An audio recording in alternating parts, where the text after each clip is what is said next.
Showtime, showtime, showtime. Ladies and gentlemen, welcome to the Pubg Mobile Africa Cup 2025 brought to you by Pubg Mobile and Infinix. And it is Priest on the microphone. And I am joined today by PTK, the main man, PTK. PTK, how you feeling today?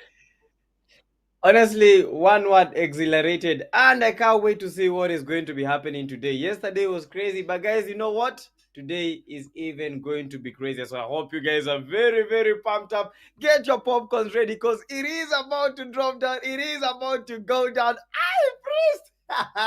Let's go! Oh my goodness, day 4. Yes, sir. Day four. Day four. You know what that means? We have 2 days left after today. So if you haven't locked in, this might be your last chance to lock in properly because there's only a handful of matches left after we are done with this weekend. So the PUBG Mobile Africa Cup is the one-stop shop to PMGC 2025. The top teams will participate in Nairobi, Kenya. And you already know the action doesn't stop here. We started with the qualifiers and then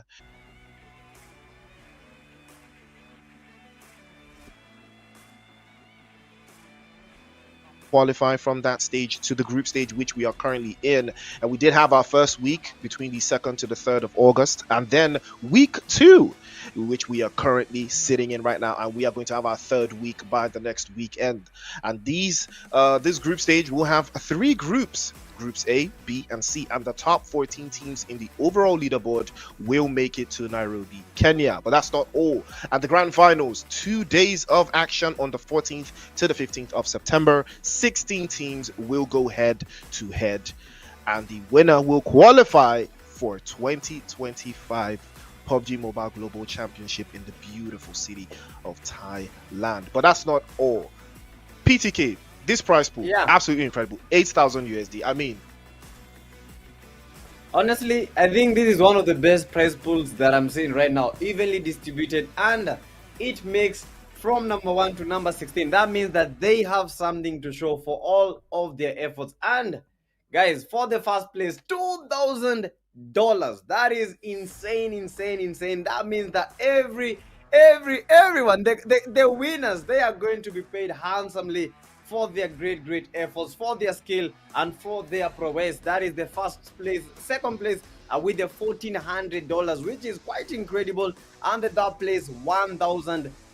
So that is quite incredible for the number 1 to the number 3. But guys, that is just not it. We have the 4th place, 5th place, 6th, 7th, 8th, up to number 16, where they shall be getting something for all of their efforts. 8,000 prize pool. That is the $8,000. And guys, when it comes to the point system, oh my goodness, points are, that is a 1 elimination, 1 point, and for the first place, that is 10 points. 10 points. That, I think, that is the most points you can get from the placement, and that will give you like a handful of points. When it comes to these tables, as you all have seen, 1 point is gigantic. It comes a very long way. But what about the 10 points? That is why teams are going for that winner chicken dinner. Second place the 6 points, third place the 5, fourth with the 4, fifth with the 3, sixth at 2, 7 to 8 with the 1 point, and finally 9 to 16 are going home with that big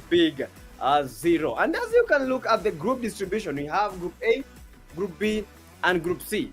A total of 48 teams participating in these online qualifiers. This is incredible. These group knockouts, these are, can I say, the most exhilarating thing. I know it's very pressuring and very incredible. Yo, we have the execute team. Unique has been a spot, and these guys, current leaders of this table, we have the 4 Miracles, GUFA, that is the Group A. Mao eSports, they have been doing good. And guys, playing teams, we start with the Group B, and in the Group B we have the RRQ one band, we have the MUs, RRGs, Temper, they have the DKs, Angry Drisses, we have the Cyphers, Navy, Otek. And let me talk about the DKs. The DKs yesterday, they had quite some good game when it came to the first game, but when it came to the second game, I think something did not go right in their end.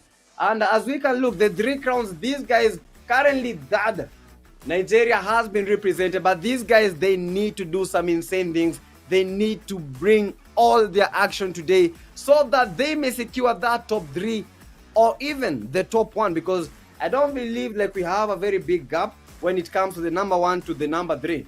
And guys, as we look at the schedule, Priest, I think honestly, this is one of the best schedules ever, because if you look at Erangel, Miramar, okay, I don't even have to talk about this, but guys, let me tell you this.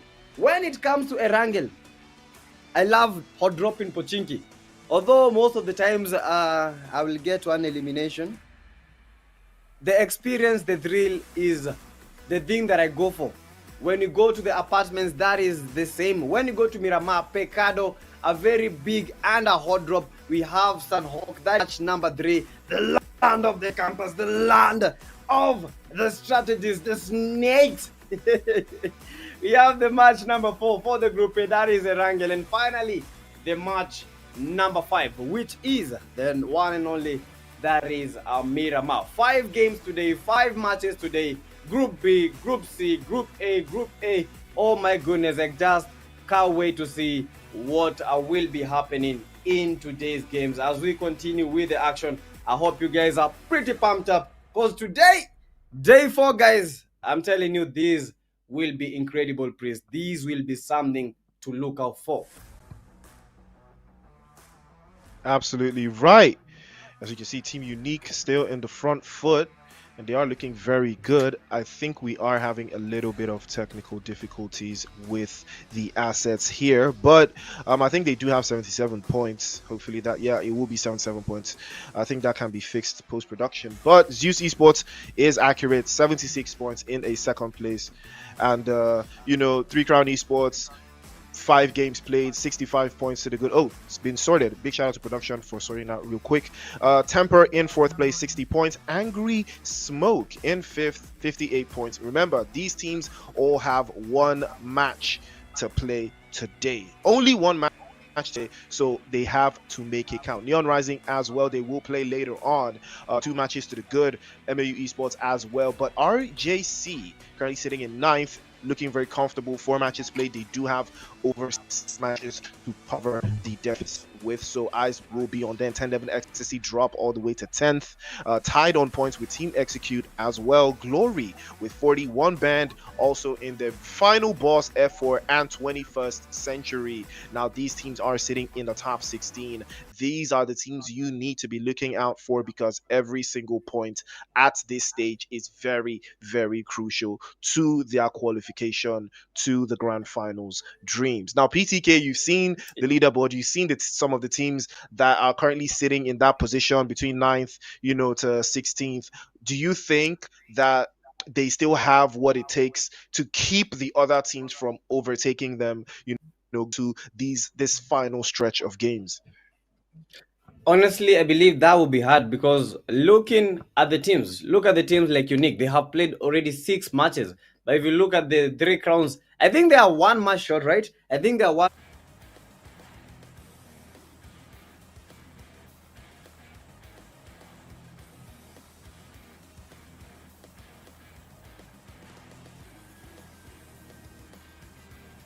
Played their 6 matches. So right now, it all depends on the teams that have deficit matches. On the teams that have lesser matches, they need to bring their all. They need to bring everything so that they may clear that gap, so that they may reduce the gap and even surpass the ring leaders. And guys, as we look at the map, the plane path from the north to the south of Erangel, and this is one of the best, if I am not wrong, because look at it, moving through Gatka, near Pochinki, near school, near Rozok, near the shooting range. So this is, I believe we can talk about, I think we call it the perfect plane path when it comes to Erangel, going through the whole map. And guys, when it comes to Erangel, you just need to be a strategist. Honestly, go to places where you can get the loot, go to places where you can have your time to get that composure, to create those strategies, so that you may know how is the map moving, where am I going to hold my position, where are these other teams likely to land, where are these other teams likely to be.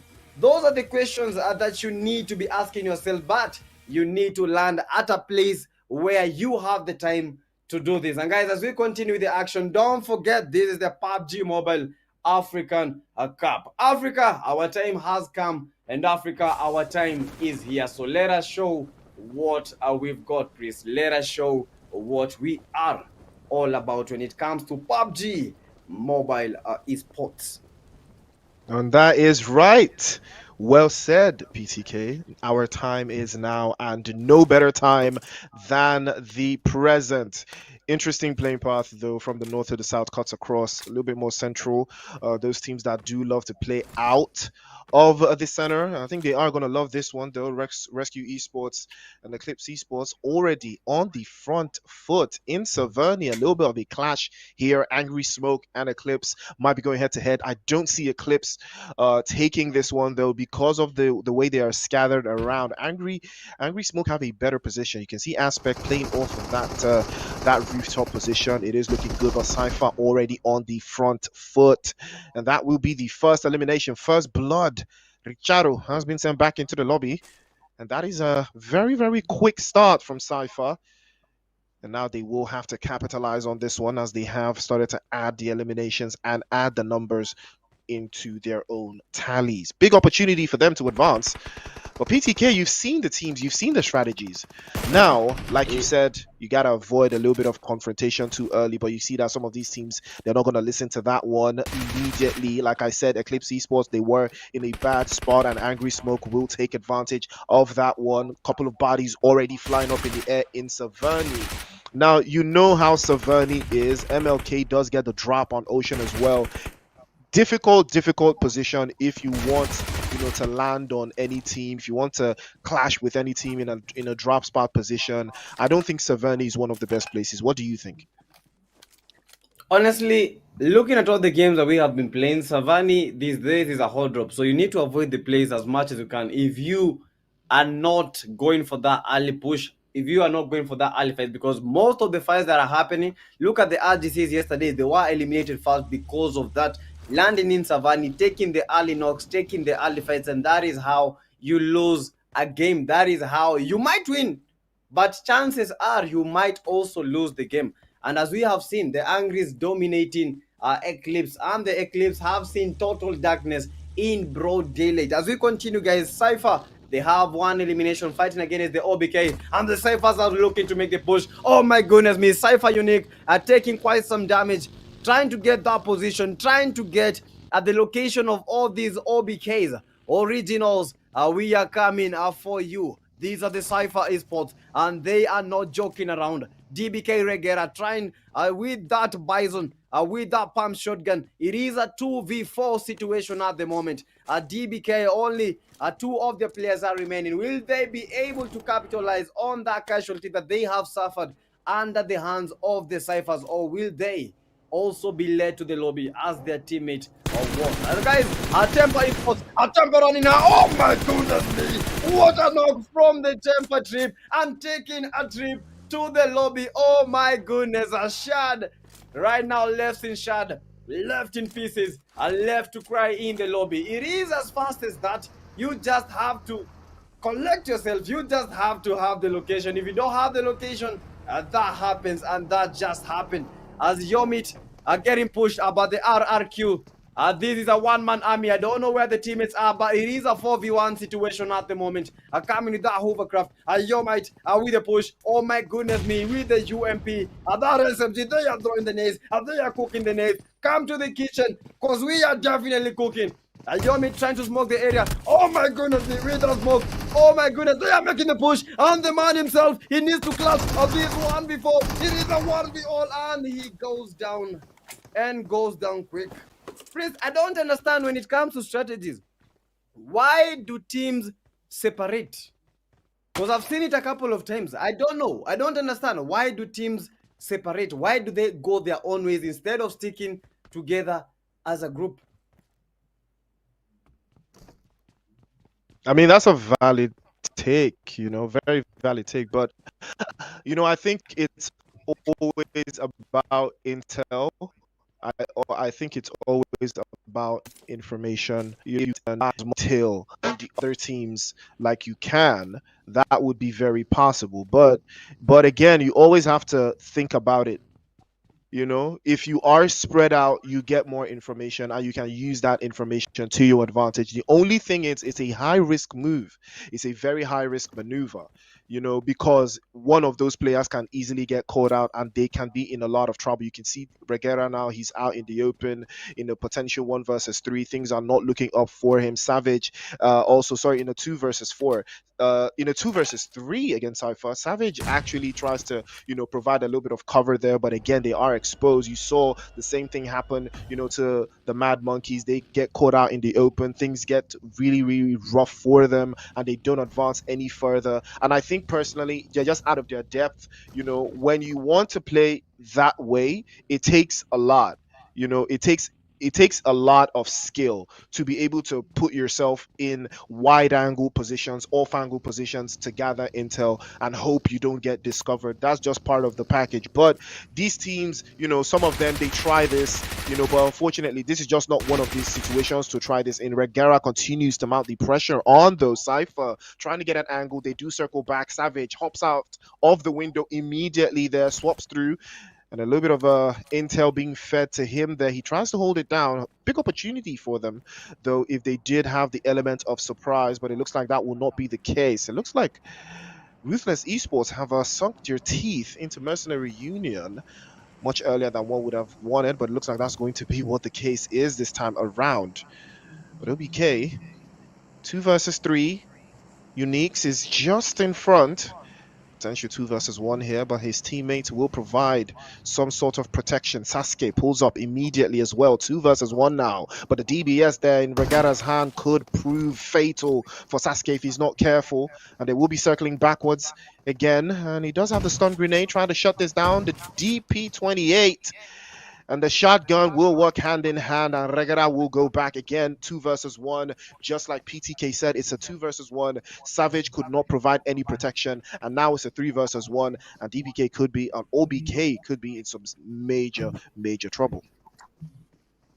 Honestly, teams losing and teams getting those casualties early in the game, these spells as a bad thing when it comes to these kind of games. This is a numbers game and this is a skill game. So if you have the numbers plus the skills, you have the advantage. And I know that OBK is alone at the moment. They are trying to get that rotation. They are trying to get his location. They are trying to corner him up, create that choke point and choke him out. It is the moment of the day, and we see the rush. That is the Ruthless Esports. They are fighting against the Mercenary Union. I think that is quite a fight. Two eliminations, and yeah. As we continue, look at this. Yeah, this is a team. Oh my goodness me! What a nade! Nowadays eliminated, and the Mercenary Union are making the win. Your 2 eliminations for the Mercenary Union, but the Ruthless are still in play. That is the Reborn versus a one-man army. It is a 2v1. He tries to get the revive. A good nade coming in, and I believe that will be a knock. That will be a finish. Is it going to be a finish? Oh my goodness me! He got nothing. OBK eliminated. And starts fighting against the Reborn. Are we going to be Reborn? Are we going to be getting the finish? Oh my goodness, Sasuke going to get that finish in, a finish out, a Reborn. Oh my goodness, almost getting the finish. He knows that the player is low. He is. He was trying to get the push, but unfortunately he couldn't get the push because he was very low. Right now fighting a battle of wits. He knows he has one person. He knows he might be getting the numbers if he gets this elimination. But oh my goodness, look at the third party. Sasuke almost eliminated. And he almost got him. That is Reborn going to the push. And this is the man on a mission. This is the man. What a knock. What a knock. Sasuke not joking. 3 eliminations for Sasuke. 3 eliminations. And the man is smiling. He was helped, but he made the knocks. That is how we do it. From a boy to a man. That is a man on a mission. That is the man that just owned the Ruthless Esports. Jeez. Wow. Woo. Absolutely incredible Saski's calm under pressure. He was still taking third-party shots and still managed to get the clutch. Incredible for Mercenary Union, keeping them in the game, but high risk, high reward. They are now down to a solo. It is now a matter of how long can he survive to keep Mercenary Union and keep the points going up. We're down to 43 players, 13 teams in the cut, and a bunch of these teams are outside the blue zone right now. They are taking hits. They are depleting their resources, but it's all for the sake of the game. It is all part of the strategy. Rescue Esports, can they rescue their points? They are sitting at a lower bracket on that leaderboard. An opportunity for them to advance a little bit higher has presented itself. Can they utilize? And Cypher will try again. They are starting really good. 3 eliminations, courtesy of the guys from OBK that fed them those points. Hopefully they will be able to see more and see through. Spoke too soon. Navy SEALs will close the door on Mercenary Union, and that will be the end of the road for them, but not without taking 4 eliminations to the lobby, courtesy of Sasuke. He put in a lot of work there, and Mercenary Union will have to try again tomorrow by the next weekend. Hopefully they will be able to get some more points on the board for themselves, but it is not over just yet. The action continues. We are still now down to 12 teams, 42 players. Angry Smoke have made a little bit of a good rotation. They did lose a man earlier on. I believe it was to... I'm not sure who they lost the man to, though, but they did lose a man earlier on. But they are up 4 eliminations as well. But the only difference is they've got bodies to protect those eliminations with. Temper, on the other hand, saw them get frisky earlier on with the guys from Mad Monkeys. Mad Monkeys out on a little bit of a scouting mission. I believe it was Shad that was the victim of the Scar L at the behest of one of the players from Temper. I think it was Trip putting the work in. And now the play zone closes even further. A couple of seconds before it shuts down into zone number 4, where the hard rotations will start to commence. Big moves, though, from some of these teams. I'm sensing a little bit more aggression today, Peter. More teams going out there, getting more eliminations a little bit earlier. We saw even in yesterday's games, although this is, Erangel, I was expecting a little bit of a different strategy, but looks like, the teams are picking up here. Emp has been slashed all the way down to 1 HP, managed to survive there by the teeth. Has to be very careful, though. Won't be able to get his HP all the way back up. MLK was the victim earlier on for Angry Smoke, but they are looking very good in this position. Hopefully they will be able to play from the northern side and keep the rest of those teams at bay and force them not to reach into that zone from the north position. But the play zone shuts any moment from now, and we are about to see the shift and a bit more central. RRG looking very good on that western side. 21st century as well, if they can make their way through without getting into a sandwich between Navy SEALs and Angry Smoke. And it looks like the action is already about to break through here. And now Rescue Esports trying to circle back. And Unique's might be all up to him to defend this. And Gojo has been spotted as well. A couple shots sent his way, and his HP has been cut all the way down to 45%. Probably going to hold off on this one. Sasuke still knocked away. Doesn't look like he will be able to hold this down, but the grenade already in hand here to close this down. More pressure coming through from Rescue Esports. And immediately tries to circle back over to the other side, but the DBS will close the door and shut it down immediately. Rescue Esports up 2 eliminations now, and Gojo did a little bit of peekaboo, and he was spotted immediately by Spikey, and that will be the end of the road for him. Very nice. Spikey with 3 eliminations, taking down Cypher by himself, a one-man army, and he just did that. 1 versus a trio, and I told you guys, they had the numbers. He was given the opportunity, and he made the opportunity count. The Angry 6-9 are getting knocked by the Navy. And guys, right now, 11 teams remaining, 15 minutes into the clock, 36 players in. Angries, they are getting butchered. Navy SEALs, they are coming in hot, and they are making something happen. We also have the RRGs on the other ends. They are making something awesome. We have the 3 Sequila WBG, 3 Crown Esports, and it is happening all over again. Will the Crowns be able to pull up what they did yesterday? Because this is what we were seeing from the 3 Crowns. Holding their positions, waiting for the last zone again, getting the third party. One by one, they dropped everyone until it came to a point where it was a 3v1v1.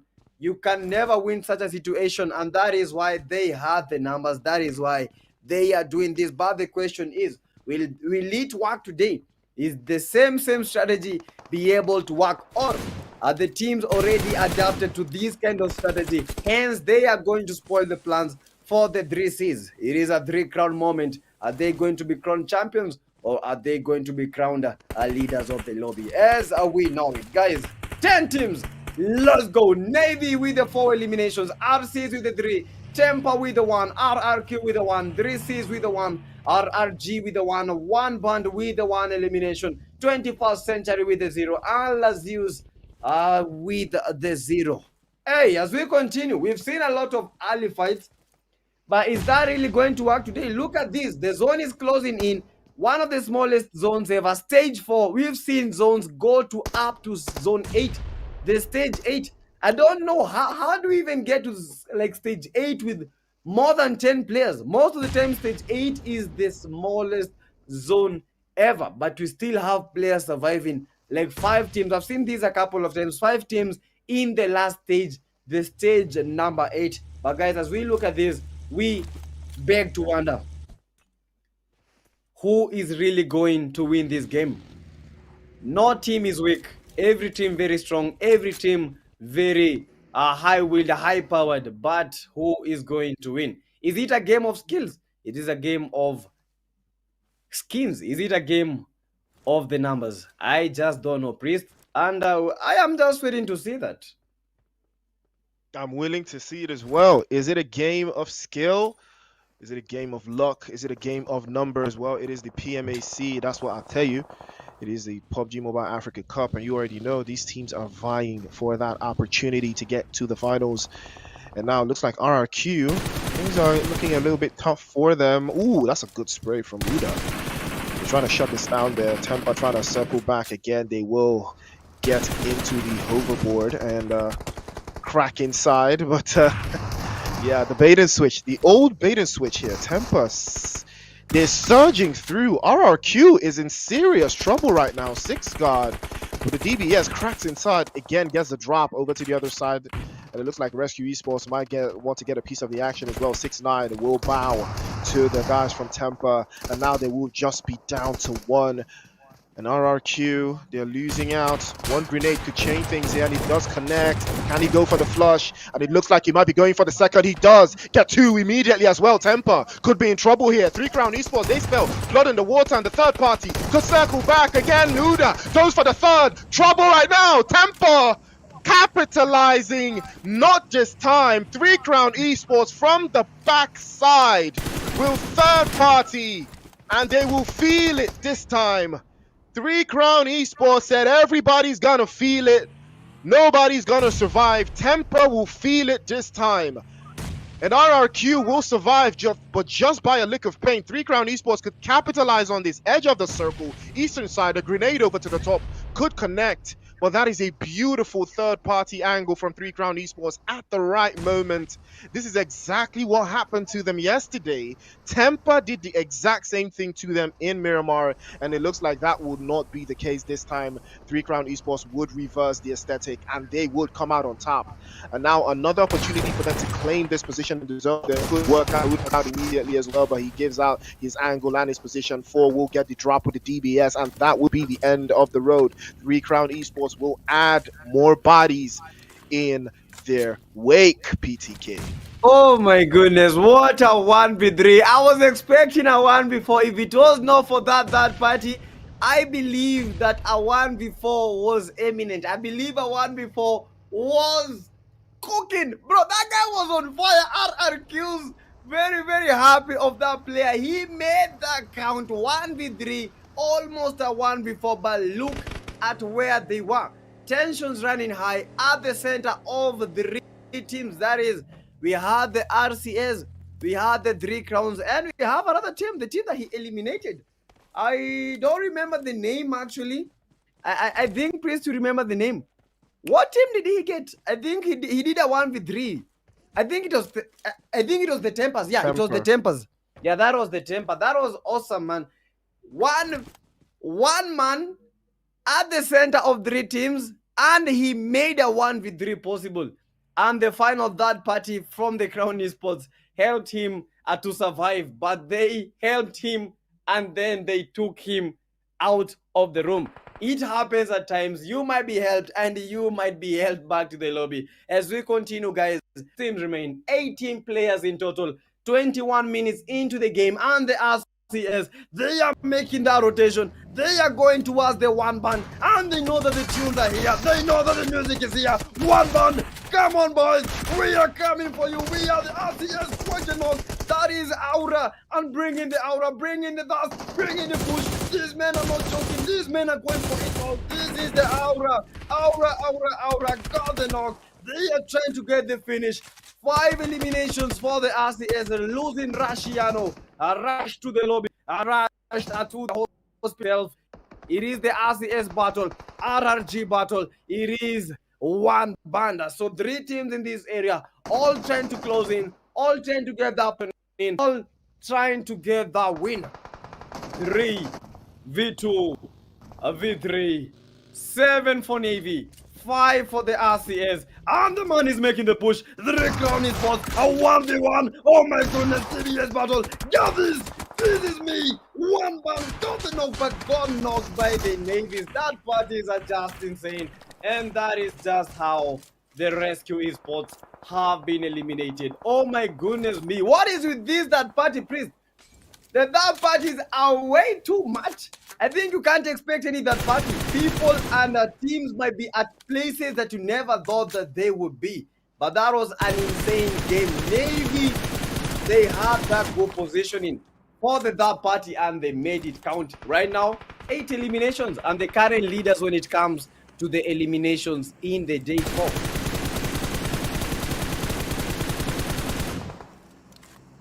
Incredible, absolutely incredible performance coming through from Navy SEALs. They have been quite consistent. They did lose a couple of players earlier on, but that did not stop them from getting the numbers. It did not stop them from dropping the bodies. 3 Crown Esports made a little bit of a miscalculation there. Nexus did get dropped away earlier on, but that did not stop them from holding on to that northern position. It was a wiser call to hold that. RRG now looking for a way through to make sure they do not get spotted by Navy SEALs, but it looks like that is going to be the case. Akaza with a sight line over to that northern side, probably going to let some shots fly and close this down relatively very quickly, and they will be able to hold this down. Over peeks out a little bit too much, takes a hit, and it will fall back. Slazy looking for a rotation over to the eastern side. Can he find it though? And RRG have a lot of ground to cover. Looks like is that an airdrop right now? That would be something special for the guys from Navy SEALs, but it looks like that might not be the case for them if they can't circle backwards. 21st century down to Merca, trying to hold them in and get some numbers in, but the grenades continue to fly all over the bombs, dropping from end to end, from side to side, to shifting his vehicle to expose his location, but he can't seem to find a way through.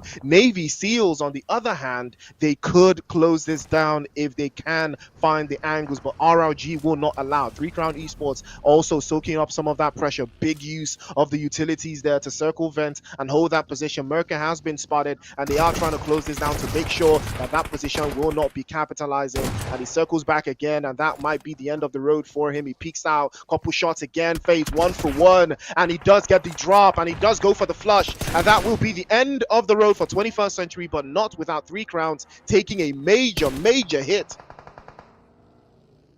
Oh my goodness, what is basically happening? Guys, 3 teams remaining and the 3 Crown Esports, one of their players still still up, and one of them is knocked. And guys, this is just it. The last zones, the Navy, we have the 3 Crowns, and finally the RRG, who have the numbers. I believe the RRGs have the numbers. A 4, a V1, a V2. One of the 3 Crown players is down, but he might get revived as we speak. But the Navies, they are having none of it. Look at the RRGs, in with the push, in with the strategies. 1 to pick. And guys, we need some silence because This is the last zone. In the open, who will get this? Oh my goodness. 3 crowns, they still survive. How on earth are they surviving? They are at the center. They made the push, but they were eliminated. Oh my goodness me. Look at the Navy. Akaza trying to get those nets in. He knows there's a player. He's trying. Oh my, Akaza gets knocked. Oh my god. It is a one knock, one elimination. Akaza didn't believe what happened. And right now, the Navies are reduced to just one man. Navy over. Is it just over? Is it over? Akaza. Priest, it is boiling down to 3 teams. But who? The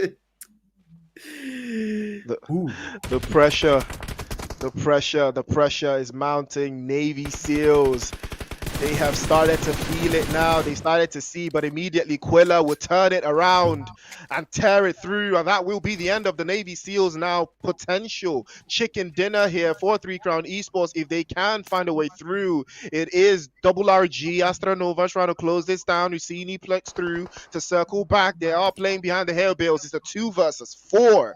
Rage, this could be their game. It is easy pickings from here. They have the numbers, they have the positions, they have the angles, they have an idea of where 3 Crown Esports could be situated. But again, this is Quilla. Quilla is a master. He is dangerous. He could make it happen. All they have to do here is make one mistake and they could be punished. 4 plays behind. They are split and they use the utilities to their advantage pretty well, but double RG very capable of holding this position. They do have the corners, they do have the angles. Slazy has to circle back, get a little bit of an angle here to circle through, probably gonna make it happen, and he might get dropped off. They are looking for the bait and switch. They are waiting for 3 to expose their position so they can take a couple more shots before it's been spotted again. Slazy has to be very careful. Grenade over to the top side now, tries to circle back, tries to close it down, but it doesn't look like it will work. Slazy continues to mount the pressure over to that top side position again, but the smokes are in to close that down, and 3 Crown Esports have a lot of ground to cover here. There is more space, more angles, more positions for 3 Crown Esports to work with, but it's looking very, very uncomfortable. Double RG with the position. Slazy looking through this down, but he can't seem to get angles. 3 Crowns will not take the bait. They will not fall to the side. They want RRG to come one after the other. They want the 2v4 in the open field, but they will not give them. Double RG want the chicken dinner, so the 3 Crowns and the play zone now will be a big decider. Might force them out into the open, and 4 unfortunately takes the bait. He falls as well, and now 4 versus 1. 3 Crown Esports unfortunately doesn't look like this could be their game. Quilla might be getting run over. Slazy circles back, gets his angle, and now Quilla's position is compromised. He splits through over to the left-hand side now, still prone on the ground, might be getting run over, and he takes more and more hits, and that will be the game. Double RG, chicken dinner, well deserved. Oh my goodness, Rage! With the Rage, and Madagascar make the win. First game, and Madagascar, they are smiling. But the Crown Esports, they got what they wanted. They got the points. But guys, let us celebrate the winner, chicken dinners. And that is the Rage Esports Madagascar right now getting put in the map. And that is just how you do it. 1-1, a bang, a boom, bada boom. And that is how we do it. Rage Esports, they came with the rage. They came with the numbers. They came with the strategies. And just like that, they took down the 3 Crowns. They won the fight. The fight that was very, very highly contested. But these guys, composure, skills, and they just did it. Rage Esports, Madagascar. Let us see those flags, Madagascar. Let us make that happen. GG's to them, Prince. GG's. Yes, sir. Big shout out to Madagascar.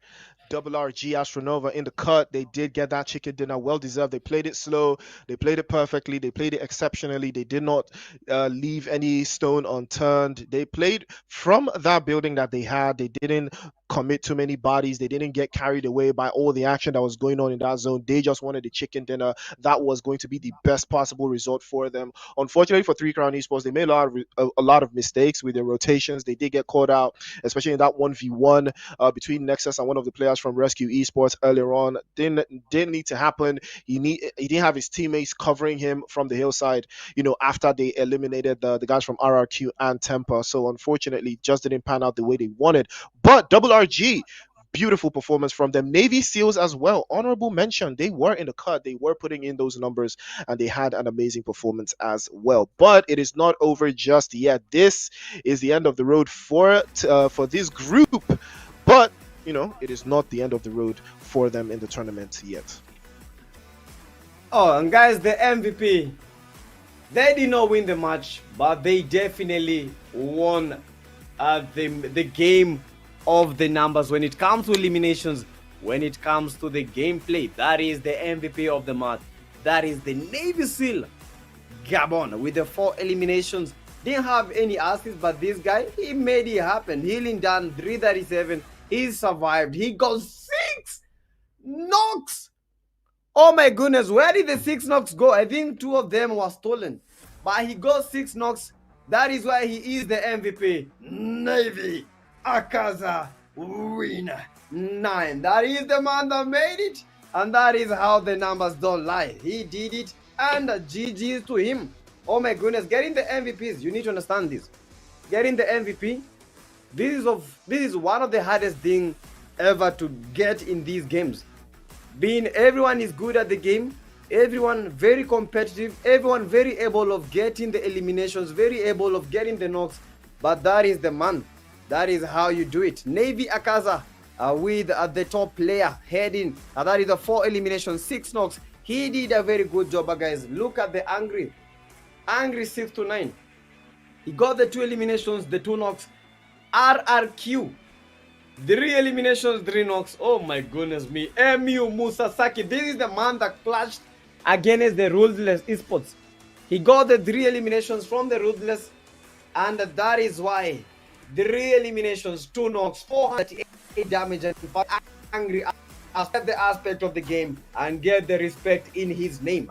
Match summary: we had 56 eliminations, headshots at 11, and the longest distance, that is from the RC Spiky, and I believe it was the dust that he got when the Tempers got the elimination, because I remember the Tempers, they got one, I think it was the RRQ. Yeah, I think they got one elimination, but Spiky very, very fast and got the dust. We have 8 grenade eliminations. Airdrops looted 2 airdrops. For you to loot an airdrop, you have to have that. Can I call it aura? You just have to have the heart of looting an airdrop, because the airdrop exposes a position and the airdrop is very visible from miles away. We have the vehicle eliminations. That is 2 vehicle eliminations. And guys, that is the match summary as it was in the game 1. And next is going to be incredible. Miramar. But guys, it is going to be awesome as the first game was. And I believe right now the 3 crowns, they are at a better spot when it comes to that table. They needed just a few points to get to the top 2 and eventually the top 1, because the points that that differentiate the number 1 and the number 2 is only 1 point. Unique with 77, and then we have the Zeus with the 76. 3 crowns, I believe the gap might have been closed. Or what do you think, Priest? Do you think the 3 crowns have made it to the top 1?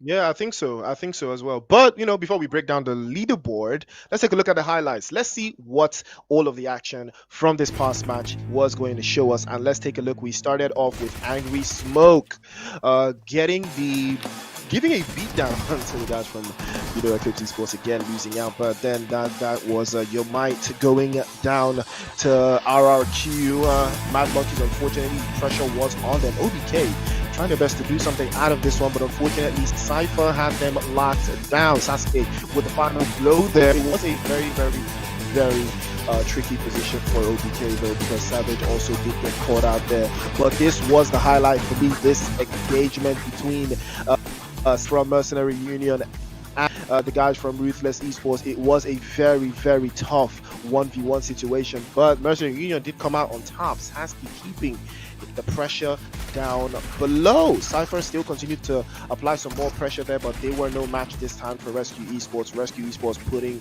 the screws to them immediately as well. Gojo peeks out, takes a straight shot to the skull, and that was the end of the road for Cypher.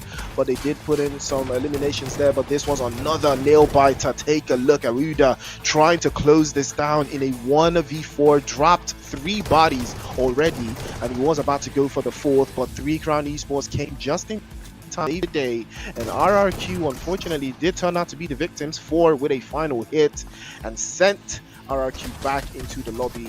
I believe they did go out with at least 1 placement there, but 1 band continued to take some hits as well. Rescue Esports adding more and more pressure onto that side position. This was the 1v1 between the GOAT and the Nexus. Nexus had no protection from the hillside, from his teammates. Unfortunately, he did get knocked away there, but immediately there was pressure being sent forwards, and this was another bad idea from 3 Crown Esports. They felt the pressure there, and Owner did take the hit from the S12K. Akaza with a grenade for a grenade.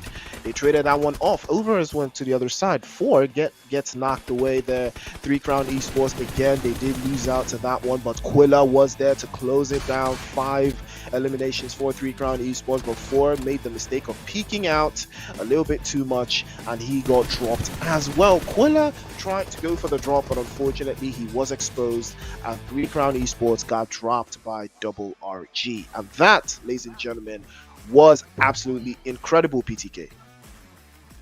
Oh my goodness me, guys. For the winner chicken dinner team, these are their statistics. We had the RRG Palabala with 1 elimination, getting quite some damage, 224. He survived, and I believe he was all of them made it to the final. All of them got the chicken dinner because none of their players was eliminated. Looking at RRG Pew Pew with 2 eliminations, 151 damage. So this was quite some team battle. Looking at all the damages for all these players, all of them played a part when it came to that chicken dinner, because a numbers game, they had the numbers, they had it all. They played a 4v2, they played a 4v2v2 when the navies were there, when the crowns were there, and they made that happen. They got the chicken dinner, and GG's to them. Team number 1, that is the RRG from Madagascar with the 15 points. GG's for them. They got 5 eliminations and they got the 10 points for the chicken winner dinner. That is just it. 15 points for them. We have the navies at the number 2 with the 14. 3 Crown Esports, they got 11 points from that game. But I believe if they got the chicken dinner, these would have been a turnaround when it came to that point system, because that would have been like 21 points, and I believe they would have gotten that top spot. But unfortunately, just 11 points for them, and I believe they are happy with their results. Even though not that happy, they are happy because they are in the top 3. We have the 1 band with the 8, and guys, this has been an incredible game. Angry's 21st century, last Zeus. We have the Otek Mercenary Union, we have the Tempers RRQ. We had teams playing good in the first zones, but then when it came to the final zone, they were nowhere to be seen. And guys, this is the overall ranking, and I believe that is just it. The 3 Crown Esports getting that number 2. This is quite an improvement, and I believe there is no time for rest when it comes to the number 1, number 2, and the number 3, because look at the point difference between the number 1 and the number 2, and there is just 1 point. Unique 3C's Zeus. I believe, guys, we have a battle, we have a fight. Angry's also played a very good game with the 65. Tempers with 64. Yo, look at the look at the number 4 and the number 5, also 1 point. Neon Esports with the 57. Mao Esports 1 band. Right now, teams are going all in. They know the kind of pressure that is in the game. They know what they have to do. As they look at the overall standing, they need to make that top 14 work, because the top 14 guys will be making that flight to Nairobi, Kenya for the LAN tournament, and I just can't wait to see that. From the number 9 guys, 48, 47. But look at this, the point difference between teams, very, very minute, from 1 point to 2 points. As you look at the Look at the number 9 and the number 10. That is 1 point. Look at the execute and the execute. 0 points. RRG's Glory 2 points. Oh my goodness. Right now, 21st century both, they need to do a lot to make it to the top 14. But I think it's very much possible because very few points. That is 3 points for them to get to the top 14. I believe it's possible, and I believe we shall be seeing some difference when it comes to the game, to the day number 5 and 6. Just some few points. 3 points, I don't believe 3 points is very hard, but looking at the point table, number 1, number 2, 3 C's have outdone themselves, and they were almost taking the number 1. But quite unfortunate, they did not take it, but they are at a better spot than they were when the game impressed. Yep, absolutely incredible performance from all of these teams. They did an amazing job. But this is the Pubg Mobile Africa Cup brought to you by Pubg Mobile and Infinix, and they came from nowhere with the GT30 Pro. They rise, and so can you. Buy now and win your trip to 2025 PMGC. Be their number 1 fan. Outplay the rest. It's the PMAC 2025. The action just kicked off. We just had our first match of the day, and we are going to have 4 more. But then we just did our Erangel, and now we're going to head over to Miramar, where the action continues. But it's not over just yet. We'll be right back after the break to give you guys more PUBG Mobile action, PMAC 2025.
All right, ladies and gentlemen, welcome back to the show. It is the PUBG Mobile Africa Cup, and we are here, 1 game down, and now we are about to head into Miramar, and a brand new group as well. New expectations, new action, new violence, PTK. What are you expecting from this new group? Okay, I'm expecting what I just saw right now. That is what I'm expecting. Teams making improvement, teams closing the gap. That is what I'm expecting. For the game number 1, for the match number 1 in the day 4 was incredible. The Rage eSports, they took the win. They took the food out of the mouths of the 3 C's. RRGs with that chicken dinner. But guys, for the match number 2, we are heading to the group C, and that is Miramar. We are hoping to see the action when it comes to the land of the dry bones, the land of the dust, Miramar. And guys, match number 3, Group C, Sunhawk. Match number 4, Group A, and finally the match number 5, Group A. Don't forget, 5 matches being played on the day 4. We've already played the Wrangle. Right now, Group C, they are making a debut when it comes to the day 4, and we are hoping to see them bring something special in this day. Are they going to make it happen? Are they going to show us what just happened? Are they going to bring their best? Are they going to show us what they are bringing to the table? We have seen Team Glory just 3 games. I believe 3 games, right, Priest? Yeah, Or how many absolutely right. games? Yeah, absolutely right. Three And games, 40 points. That's a team to look out for. That is one of the teams to look out for in this group. You know, the only team that has the least amount of games that still appears in the top draw. So their work has been cut out for them. They just need to, do more of the same performances. They have 2 more matches to get through today, and then they would add a couple more points if they can. Hopefully, they don't fall. They don't get caught out. They don't get carried away by their performance already. They don't let it get to their head, because don't forget they did miss a game. So hopefully that doesn't come back to haunt them later on. But good performance from Team Glory. Hopefully they will be glorious today. We'll keep our eyes on them to see if they will be getting that winner chicken dinner for Group C. But speaking of Group C, though, we do have heavy uh-huh. hitters like Rejects. Like Rejects, No More, Espada. These teams, they are all very, very, very strong, very capable. And now we're going to see, can they step up to the plate? Because I think Espada had a very good start for their first day, but unfortunately, they fell off a little bit there. But hopefully, they're one of the teams I want to see, get back up on that horse. Honestly, I also have another team that we are going to be looking out for, and that is the Donkeys. The Donkeys Woo. yesterday, they had quite a good game. You remember the first game? These guys, they brought everything. They won the first game as if it was not even something competitive. These guys, they played the game as if they meant it, and we are hoping to see that today. We also have the normal clan Force 4 with that 1v4. Yesterday was incredible. He made that happen against the Riz. I think that was the F4 Sham. And today, is he going to do the same? Is he going to put the F4 in the map? Is he going to make that happen? 1v4? We are just hoping to see that. Team Glory, Galaxy, we have the X-Force Reject, Espada, Dream Team Esports, Evil One, and the Rejects X, who is going to make Miramar their home. And guys, as we see this, the plane path, the cards at the middle, at the center of the map, are going to Pecado, straight to the graveyard, track stop. We have Minas Generalis, Le Bendita, Los Leones, San Martin, Power Grid, oh my goodness, Monte Nuevo. 1 overhaul drops. Normal Aura going to El Pozo. I believe El Pozo will be the place that we shall be seeing one of the first fights when it comes to Miramar, the land of the dust, the land of the dry bones, the land where everything is barren. Barren land, barren sands, and the only thing that is not barren is when it comes to the eliminations and the dust cloud. Always moving. And I believe, you see, Priest, Miramar has a special thing, and that is the dust storm, right? I think Pubg should also add something for Erangel, which is very, very unique. I think everyone may want to see that. Like when it comes to Miramar, we have the dust storm, like it is coming. What about Erangel? I just hope that one day, one time, we shall see that happen. But guys, don't forget, 16 teams. But I think 14 teams in this game. But who will close that gap? Who will maintain? Who will make it to the top 14 and ahead to the LAN tournament, which is the finals in Nairobi, Kenya, as we know it. Good game, good vibes. And don't forget, guys, give the cheers to your team. This is the PUBG Mobile African Cup. And that is right. This is the PUBG Mobile Africa Cup, and we have got 56 players all looking for a chicken dinner. And who will get that chicken dinner in the beautiful and glorious city of Miramar? We're about to find out. It was a very, very interesting playing path, so I'm not going to lie. It was cut right through, but eyes will be on the prize regardless. Vinyl Boss immediately getting quick with it. Lucifer will be sent back to hell, unfortunately, relatively very quickly by the Final Boss. And this is a team also that you will have to look out for. For me, I would consider them one of the heavy hitters from Mauritius. They have been absolutely incredible to watch, but they didn't necessarily have the best start. But this could be an opportunity for them to keep things moving. And also rejects. We've got Galaxy, Glory, Tribe Warriors, the Donkeys, one. We've got Dream Team as well, Espada, X-Force Rejects, F4.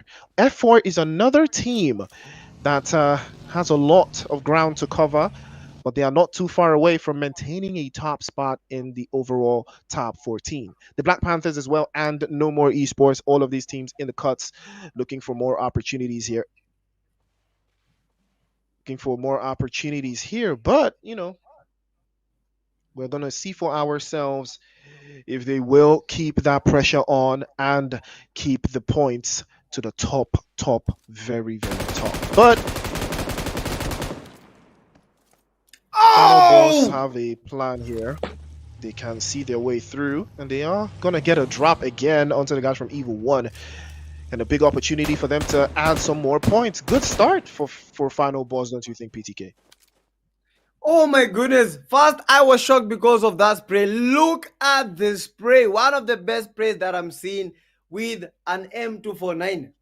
As for me, when I try to use the M249, one word. Happen. Things happen. That is 2 words. Yeah, things happen. The birds have it. Oh my goodness, that was beautiful when it came to the boss. Right now, ring leaders, when it comes to the eliminations, they have 2 eliminations, and the evil. No, these are the emperors. Emperors in the... Oh my goodness, they are getting pushed. Yeah, this is the evil back. Times 5. Oh my goodness, what is happening? These are the evil ones. Oh my goodness, they are making that push. Evil back, almost back to the lobby, receiving quite some... Oh my goodness, that was quite a good spray from the boss. The boss are trying to get them from behind. Final boss eliminated by the L47RB. And the boss down to 3 men, receiving 1 casualties. They gained 2, but they lost 1. And the evil ones, they are thinking of make that push. They are thinking that they've got it. A 2v3. If they pull this off, I believe this will be setting a pace. These will make them get to a very good spot when it comes to the table. Because right now, every point matters and every strategy matters. Final boss, they make that retreat, but a buggy is not the best option as we see. You might get dropped from a buggy from miles away, so you need to avoid the buggy at all costs. And guys, this is incredible. These are the evil, not the emperors. Kindly take note of that. That was just a slight malfunction of our technology. Technology is made by man. And as we continue the action, guys, don't forget, we need to be cheering for our teams because they are representing us and they are representing the cause. Pubg Mobile Africa, as we know it, as we continue to push Pubg Mobile in Africa, don't forget, guys,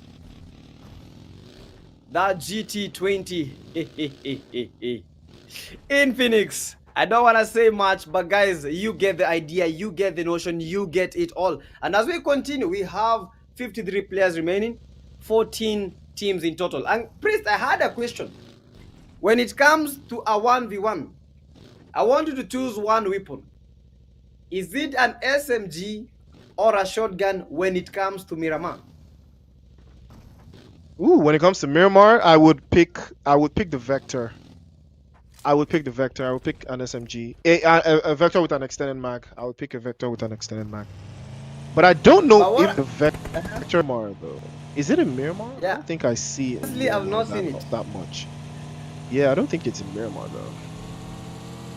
So an SMG. But again, yeah, I would. Yeah, of course. I would pick an SMG over a shotgun, because I'm just too good, I'm just too good. That's just what it is. But not everyone should do that though. Do that at your own risk. I'm just really cracked at the game, so I can really use any weapon. I can even use a Winchester. I'm just that guy. I got it like that. But don't follow me or don't follow me. You can see Nasser checking the toilets to make sure that nobody is hiding in there. And that's what we love to see. Rejects for me, this could be the strongest team that South Africa has. But Temper have been showing their worth so far. Also have been very impressive to watch. Hopefully, they will be able to keep that performance across the board. But there's more to be done, as you can see. We're just looking for a way through here. Good position for them in the zone western side. Hopefully, they will be able to make an easy rotation from this angle. Rejects not necessarily the strongest in Miramar, but I think when it comes to shooting opposition, I think they still excel. It's all about putting yourself in the right position, don't you think? Yeah, it's all about the position. It's all about it. Because if you have the position, you have it all. We saw that in the Donkeys, and I keep on talking about the Donkeys, how they placed themselves in that game when it came to Miramar. But what is the strategy that players and teams will be using today?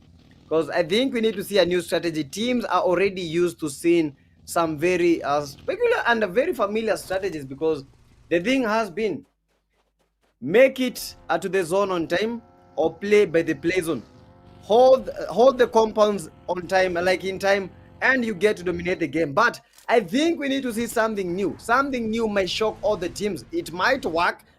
I think it will have like 100% chance of working if you bring something new. Maybe you play by the play zone and then you made the push first.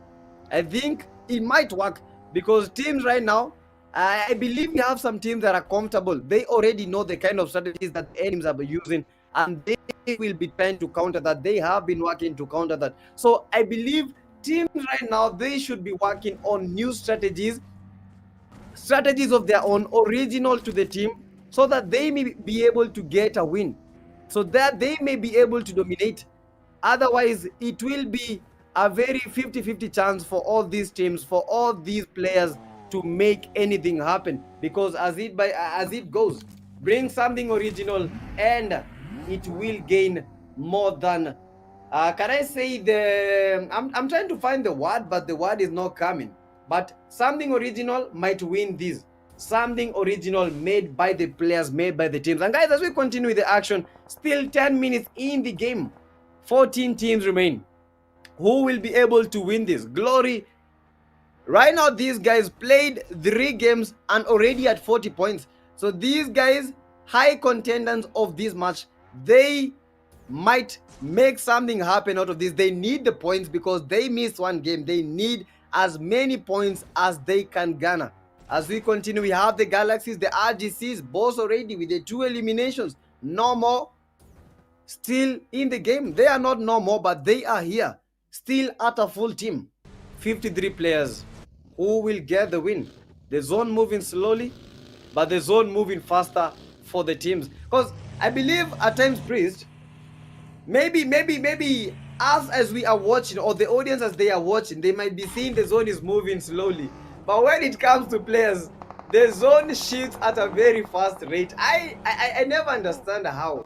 But most of the time it is like that. The zone shift when it comes to the play, when it comes to the game, well, in the game, very, very fast. But when it comes to the players, when it comes to the viewers, you see it as moving very, very slow. So the kind of pressure that these teams have while in the game, very, very insane. Absolutely right. Very, very insane. But it still boils down to the strategies. Again, Rizzi Sports will get their first drop against the guys from Rejects. I think it was Paradox that was a victim there, getting caught out in the open. Now has been sent back into the lobby. And no more eSports. Also on rotation, deep in the blue zone. Not the best way to start the game for them, as you can see, but there is a chance for them to do so much better. Again, most of these teams out in the blue zone, though, and Riz continue to mount the pressure on as well. More bodies getting dropped off. And the original Black Panthers, OBP, looking very comfortable on their own rotation as well. They're sitting around water treatment, trying to get their numbers in and their numbers up. Hopefully that could be the one they are looking for, if they can find a way to circle through. Good rotation coming through from them as well. But there is a lot of ground to cover. They are rotating through Hacienda, making it a little bit more central. It's going to be a high-risk rotation, but Galaxy Legends might have something to say about that one. because there is some opposition in their vicinity as well to close things down and wrap things up. It's all about the rotations. It's all about how quickly you can navigate the zone. And Laser from the Riz eSports team has been knocked away by the blue. I'm not sure how that is happening so early, but hopefully that will be sorted out. Oh, nope, they are taking damage actually from rejects. Ara has the drop on them, and it looks like they could be in some major trouble here. A couple of exchanges that we've seen between the two teams. And now we're starting to see what it means for these two teams as they are starting to, engage themselves in a lot of drama, trying to get themselves into a better position inside of the zone, PTK. Oh my goodness, Zona Stage 3, as a positions, as Prince has been talking about the position, teams are trying to get that sweet spot. That sweet spot is a spot that may guarantee you the win. We have still at 14 teams. The zone is a stage 3, so this game, I believe, might be very, very competitive as we know it. Teams are holding the position. Those are the Tribe Warriors. These are the evil. Oh my goodness me! What a spray from the Riz Witcher, and that is total witch. Can I say craft? Oh my goodness, that was quite a spray. That was insane. And the DK Tony, oh my goodness, he got the final knock. And the evil ones looking at hell itself. They were evil and they were taken to hell. They were taken to the lobby, and that is just how, one by one, getting pushed, getting thrashed.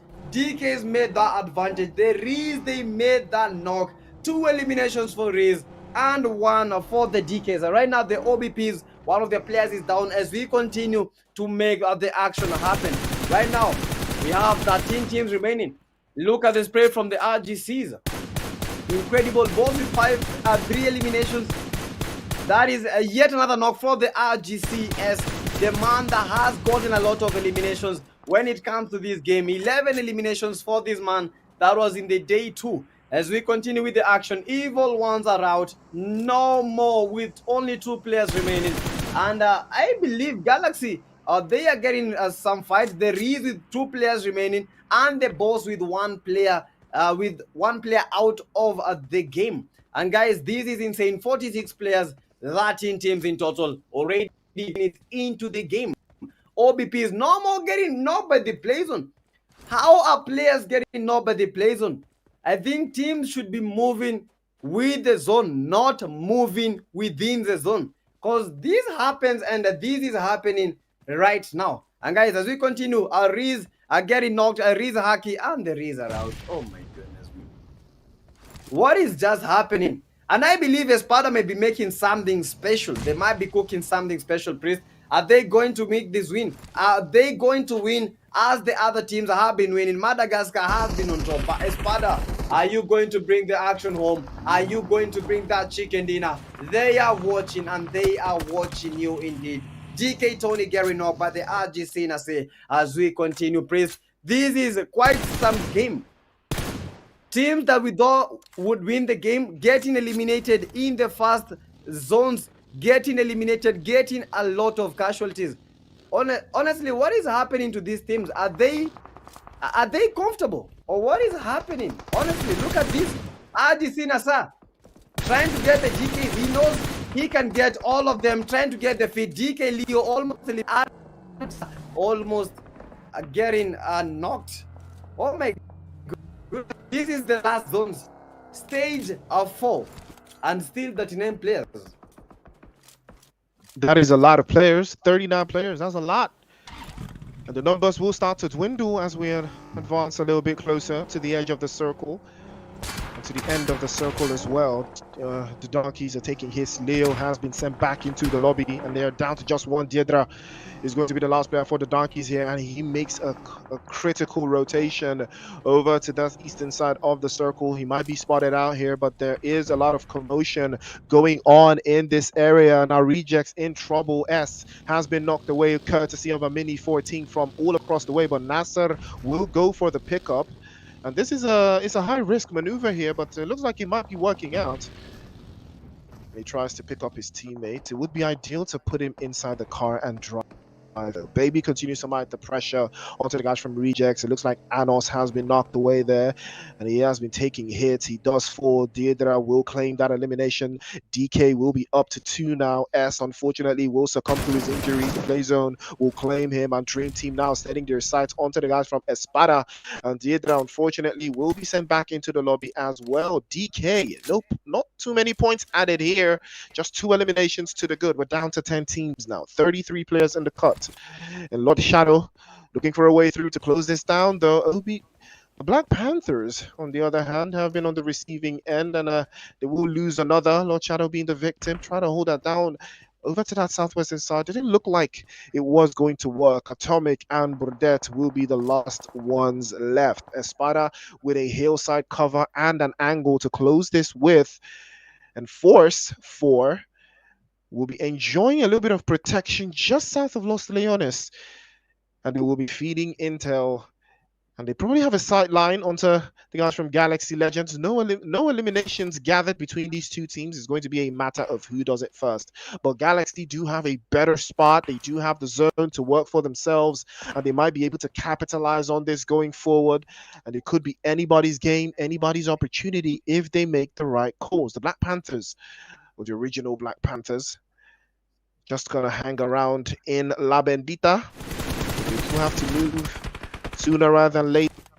Finally getting the shots on, and it looks like they will be crashing the party here. Punk turns his head around, immediately gets punished for it. And Galaxy now, they've been looking for an opportunity.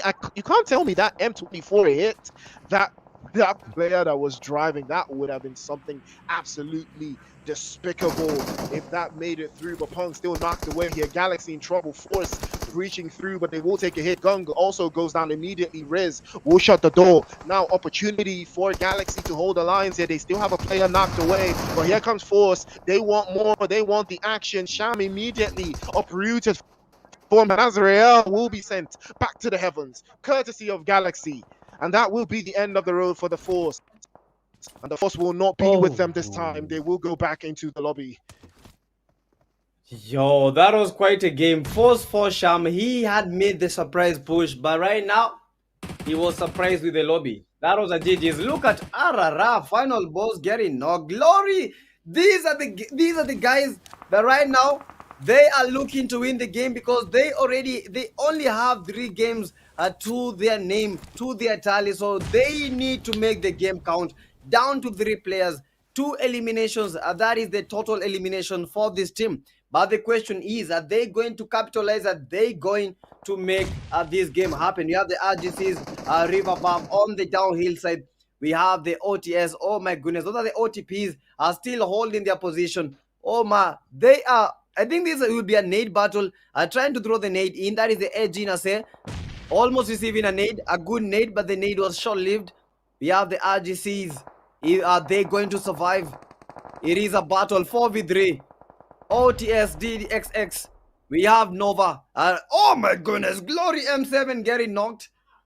That was quite some knock. And these guys, they mean business. They mean business. But we shall be looking at the Dream Team at the moment. These men, 1 elimination, final boss, got the dust in the Glory, and the Glory reduced to 2 players. Galaxy Legends, 2 eliminations. Are they going to show us something special? Are they going to show us something beautiful? Le Bandita. This is the place where the zone is shrinking towards the central part of Le Bandita. Are we going to see a new champion? Are we going to see some teams rising to the occasion? Miramar, second game of the day. These are the Galaxy. These are the men. Currently with this spray is a good, that is a good and a beautiful 4-time spray. One of the best sensitivities that I am seeing at the moment. Galaxy Legends, Galaxy Riz. Riz eSports were eliminated. Right now 9 teams remain, 24 players in total. When it came to Erangel, I believe we had almost close to 40 players. Close to 40 players when it came to this zone. That is the zone at the stage number 6. And as we continue with the action, guys, don't forget, give support to all your teams, to all your players, because they need it. Espada got a knock, and they are thinking of making the push. OBP Atomic got the god of final boss eliminated by the Espada. They got the, oh my goodness, what is with this that party? You get the knock and yet another team gets the dust as soon as they can. But right now, this is a game anyone can win. Espada with 2 eliminations, Boss with 8 eliminations, but only 1 player. Reject with 6, Galaxy with 3. We have Glory with 2 eliminations, but oh my goodness, Reject eliminated. Espada might be looking to win the game, but it's not going to be easy as it boils down to that positioning in the zone. Glory getting knocked. Oh my goodness.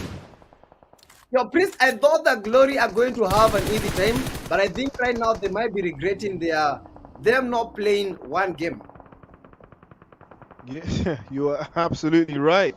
You know, Andy, we did talk about that possibility here. The pressure is already on them, but it looks like Tribe Warriors will be on the receiving end of some more pressure as well. Reject setting the shots to them. Mini 14 in the hands of Reaver to close that chapter for a couple of players from Tribe Warriors. And it will be down to 3 now. More pressure as well. Madness goes down. Dream Team on the front foot. Glory have been eliminated. 2 eliminations to the is not ideal for them. It is not the start they wanted to have, and it looks like it's going to be a very, very long day for them. Hopefully they will be able to find themselves and bounce back up in match number 3. But there's more to be done. Galaxy now setting their precedent onto the guys from Espada. Espada currently sitting with just 2 players and 2 eliminations. Tribe Warriors out in the open as well.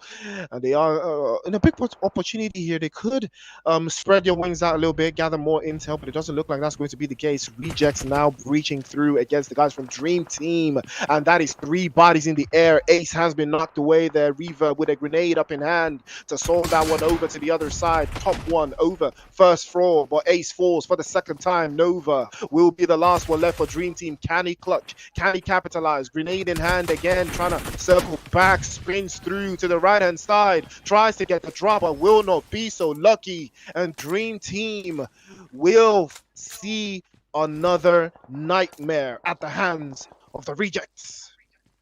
Oh my goodness, RGCs, these guys are going for the win. 4 teams remain at the moment. RGCs, that was quite a beautiful nade. I did not expect the nade to get the knock, but definitely it got the knock. The RGCs, they were almost eliminated by that player, by the Dream Team. By the Dream Team right now, they are seeing something new. Horror stories, nightmares as we know it. 5 teams remain. 12 players in total. Galaxy, one of the players is, oh my goodness, Espada. ASP Florent does not believe what just happened. That was quite a knock. And right now, only 1 player from Espada is remaining. Zeus eliminated. This is ESP. Osal, is he going to make something happen? A 1-man army. Galaxy, Jamesy almost receiving quite some praise from the RGCs. Espada reduced to 1 man. RGCs, 3 players, 10 eliminations for the RGCs. I believe these will be tallying up and these will be making a difference when it comes to that final table. TB Madness, Tribe Warriors, they are still in the game. Galaxy reduced to 2 men, trying to get that revive. It is a matter of time. It is a matter of seconds. Right now, it is a matter of now or never. Do or die. Make that happen. Get the eliminations. Get the win. It is now, and the action boiling up at the top. Tribe Warriors. We have Espada, 1 man. Who will make this happen? Rejects? Are you going to reject this? TB Sting getting a knock. And the action still continues, guys. Tribe Warriors holding that spot on the eastern, on the western. Everywhere we have players. We have a player. ESP! Osal almost eliminated, but already fighting RGC Reverb. ESPs, is this going to be the last place that we are going to be seeing the RGCs? Is this going to be the last dance? Osal, with quite a nade, will he get the knock by the nade? Unfortunately, no, just some damage and getting eliminated by the Reverb. Where are you going? I am here. Knock, knock, who's there? That is the Reverb. Trying to get the knock. Oh my goodness, he got the knock. But look at the Daft Party from the TBs. And the TBs know that they have the numbers. They know that they have it all. They need to make the push. They have reduced the rejects to 2 men. They need to make the push right now. It is a 3v2, but oh my goodness, madness. We're receiving quite some mad knock. And right now, 2v2. Who is winning this? Duo vs duo, TBs.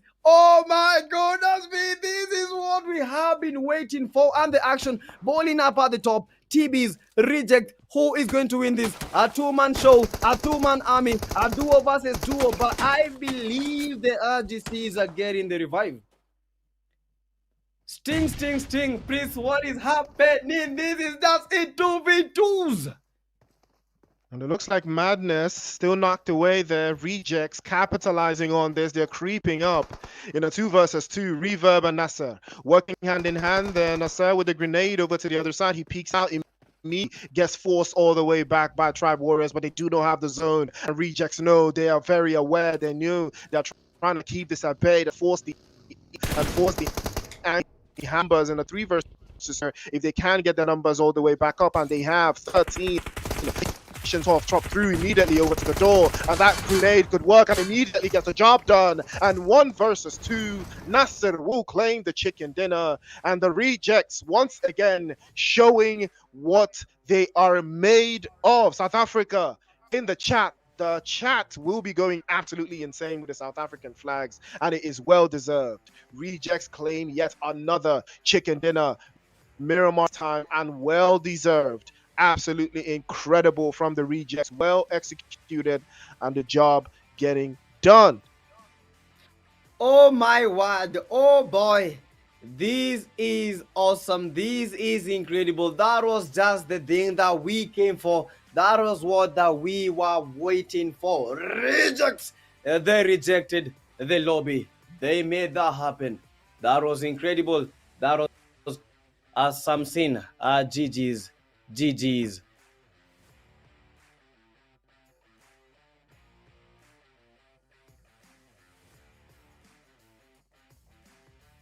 Game from the South African side, that is the reject. What a game from them. They played a good game and they made that happen. And guys, if you are in the chat, South Africa, your time has come. And the reject, they have rejected the lobby. They have made that happen. From the blink of despair, those are the guys with the winner chicken dinner. Absolutely well deserved. Well done. Well done to rejects. I mean, we saw them play a little bit slow, but they started off firing. And Nasser was the man to unlock the violence. 6 eliminations, almost dealing 1,000 points worth of damage to show you that, yeah, this guy was next level. And he got 3 assists while doing that as well. 27 minutes on the clock, 5 knocks to follow through. Big performance from him. It was absolutely incredible, and that is what we love to see. It's always going to be a force to be reckoned with when it comes to, you know, X-Force rejects, to the pushes, to the rotations, to the angles. It works in their favor time around. They stood 10 toes down and put in the work, and Nasser was the man to make it happen for X-Force rejects. Hopefully they will be, you know, doing more of the same in the next game to shoe up their chances of getting into that top 5 or possibly top 3 position, owing to the fact that they did manage to get a chunk load of eliminations inside of this game. But taking a look at the top players, after Nasser, we still had Baby and Reverb putting in that work, averaging between themselves roughly maybe over 2,500 in damage points. I mean, nations, but the damage speaks for itself. Also almost averaging 1,000. Reverb with almost 800 for himself, 5 eliminations to follow through, and even Anos from Rejects X, also putting in that work, 4 eliminations and almost 800 damage points for himself as well. Big moves for the guys from Rejects X, and again, it tells you exactly all you need to know. 50 eliminations to the good, 13 headshots on the board, 362 meters were traveled by these bullets across the map. I think we've still had longer distances though, but we did have one airdrop looted, some at some midpoint between the game, 3 grenade eliminations and 1 vehicle eliminations, one less than what we had in the previous game. But you know, still more across the board to come through, and this gives a lot of Miramar vibes. When you look at the numbers, it does give a lot of Miramar vibes. You see it, you feel it, you embrace it, and you understand it when you see it. So it's absolutely incredible, you know, the performances that these teams have had. It has been very, very solid. We've seen it time and time again. Now there's more, you know, there's more to be covered in here. We're now moving into the last game for this group. You know, we're going to see the highlights in a moment, and then, you know,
happening, and that is how they made it.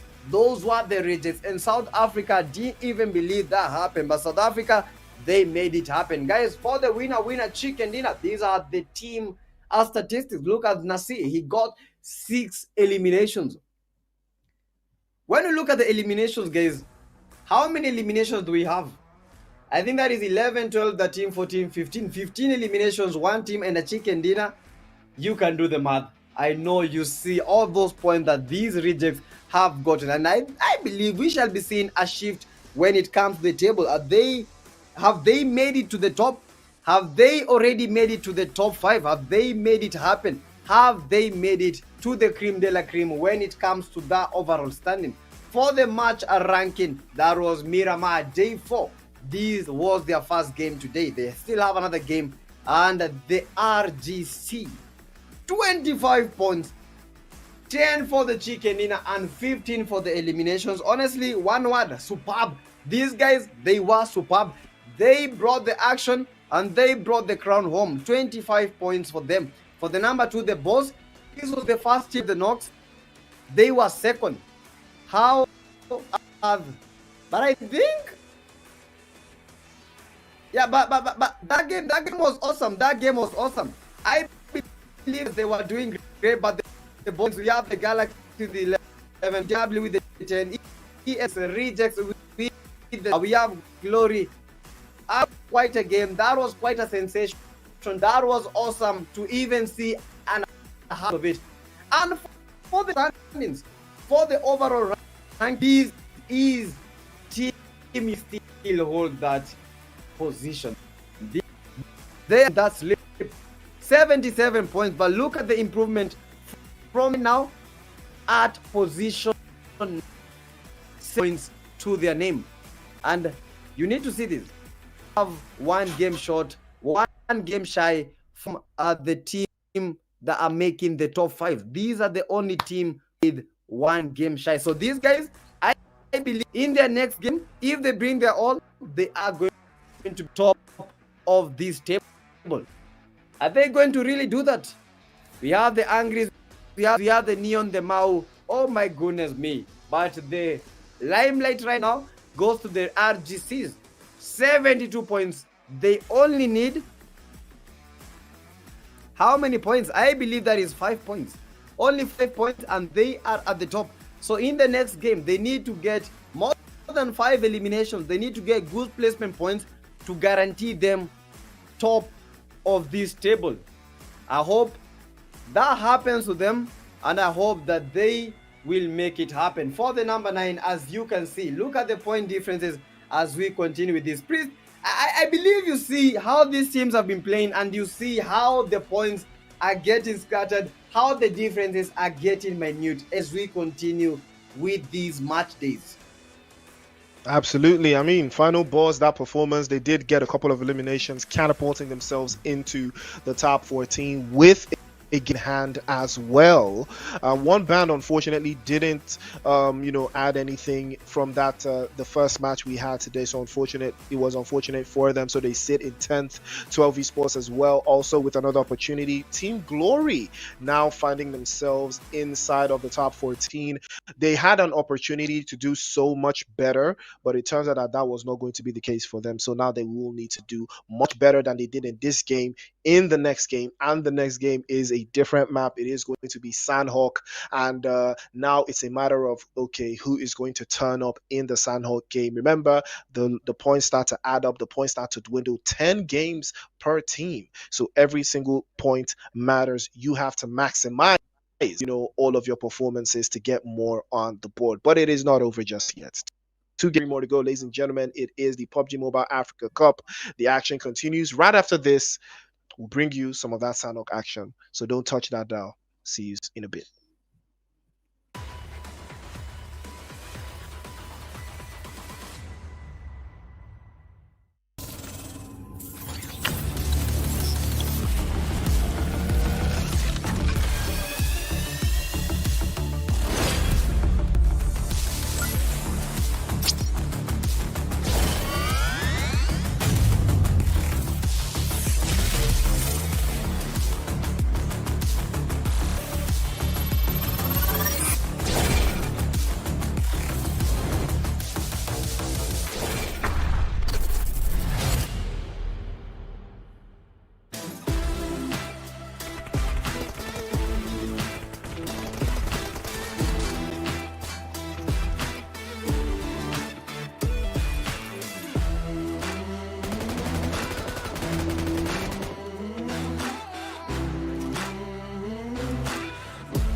Here we go now.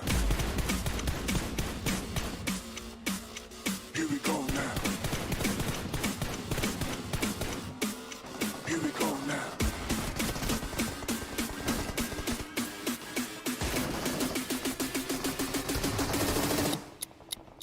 Here we go now.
Hello, guys. We are back.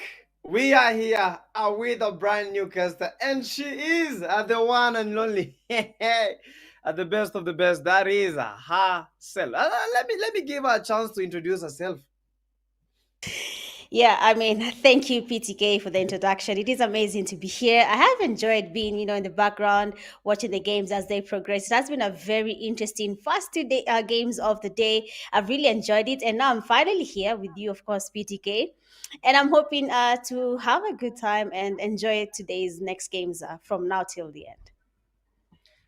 Guys, we played the first game. That was awesome. We saw what happened for the first game. That is the RRGs. They won the game. They got the chicken dinners for the game number 2. The one that we have just watched right now. That is the RGCs with that awesome chicken dinner. They won it. But right now, guys, we are going to the match number 3 for the Group C. That is Sun Hawk.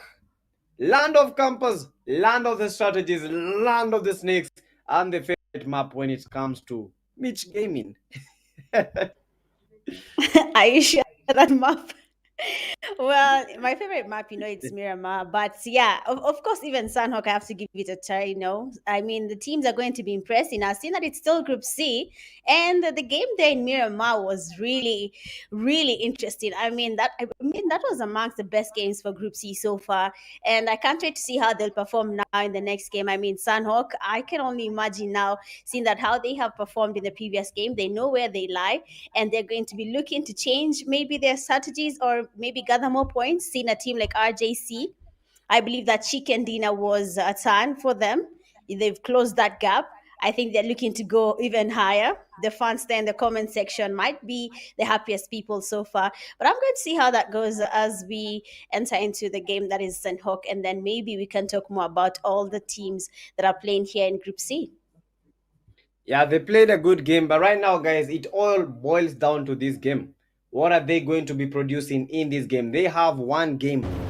They have it now. That is Sunhawk, and that is the lander where we love it all. That is Bootcamp, the hot drop that makes it drop. But who is going to land a hot drop? Who is going to those very awesome positioning? Who is going to the paradise result? It is a question of who. Right now, we are getting to see how the playing path is from the northern part of the map to the southern part of the map. So quite a good playing path. We have the Galaxy. They played a very good game, but unfortunately did not get the chicken dinner. But you know what?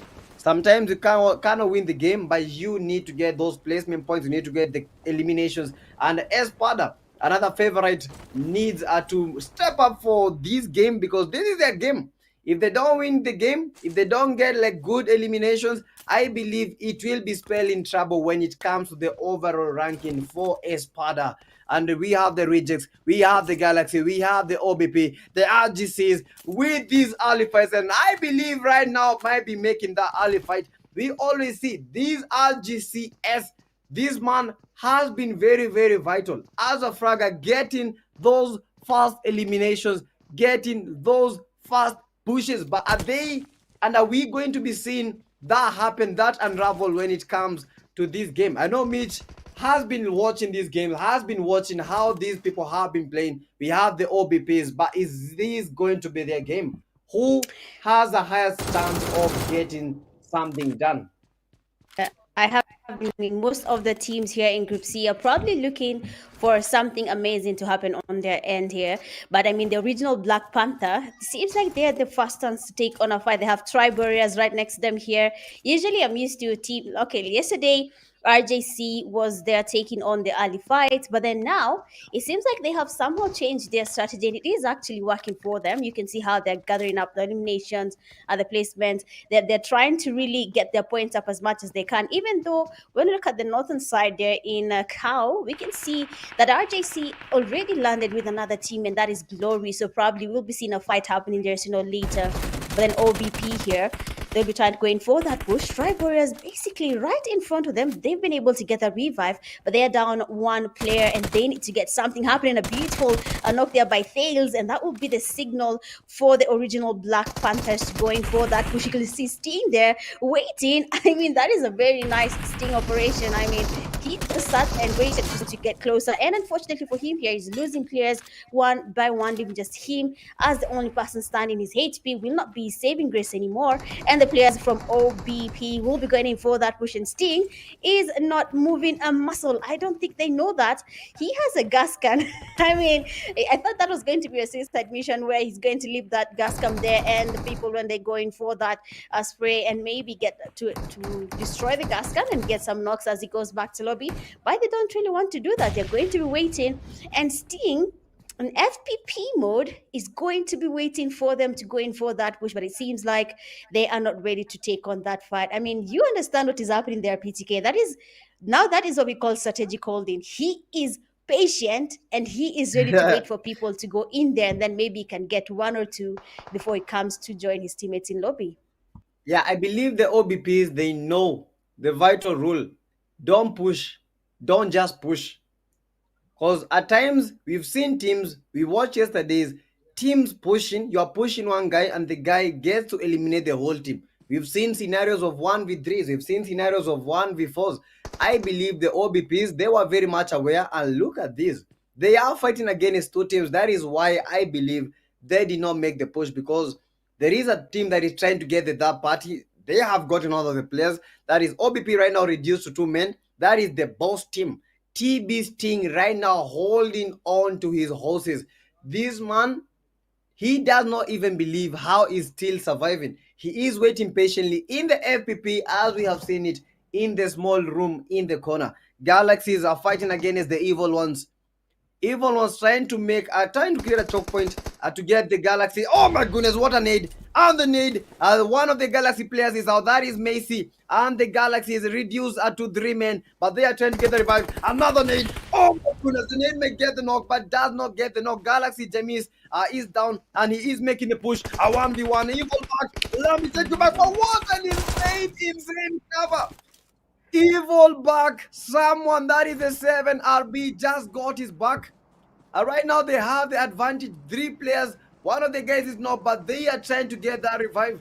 Galaxies right now reduced to 3 men as we know it. Will they be able to get those revives? Will they be able to fight and prevail? And will they be able to win against that very well unable team? RGC's, this team has been with early fights as many as all the games that we have been watching and spectating them. Right now they are making the push to the glory team. Will the glory receive their glory? Will they receive their flowers? Will they be able to win our fight against the RGCs? The RGCs have been incredible.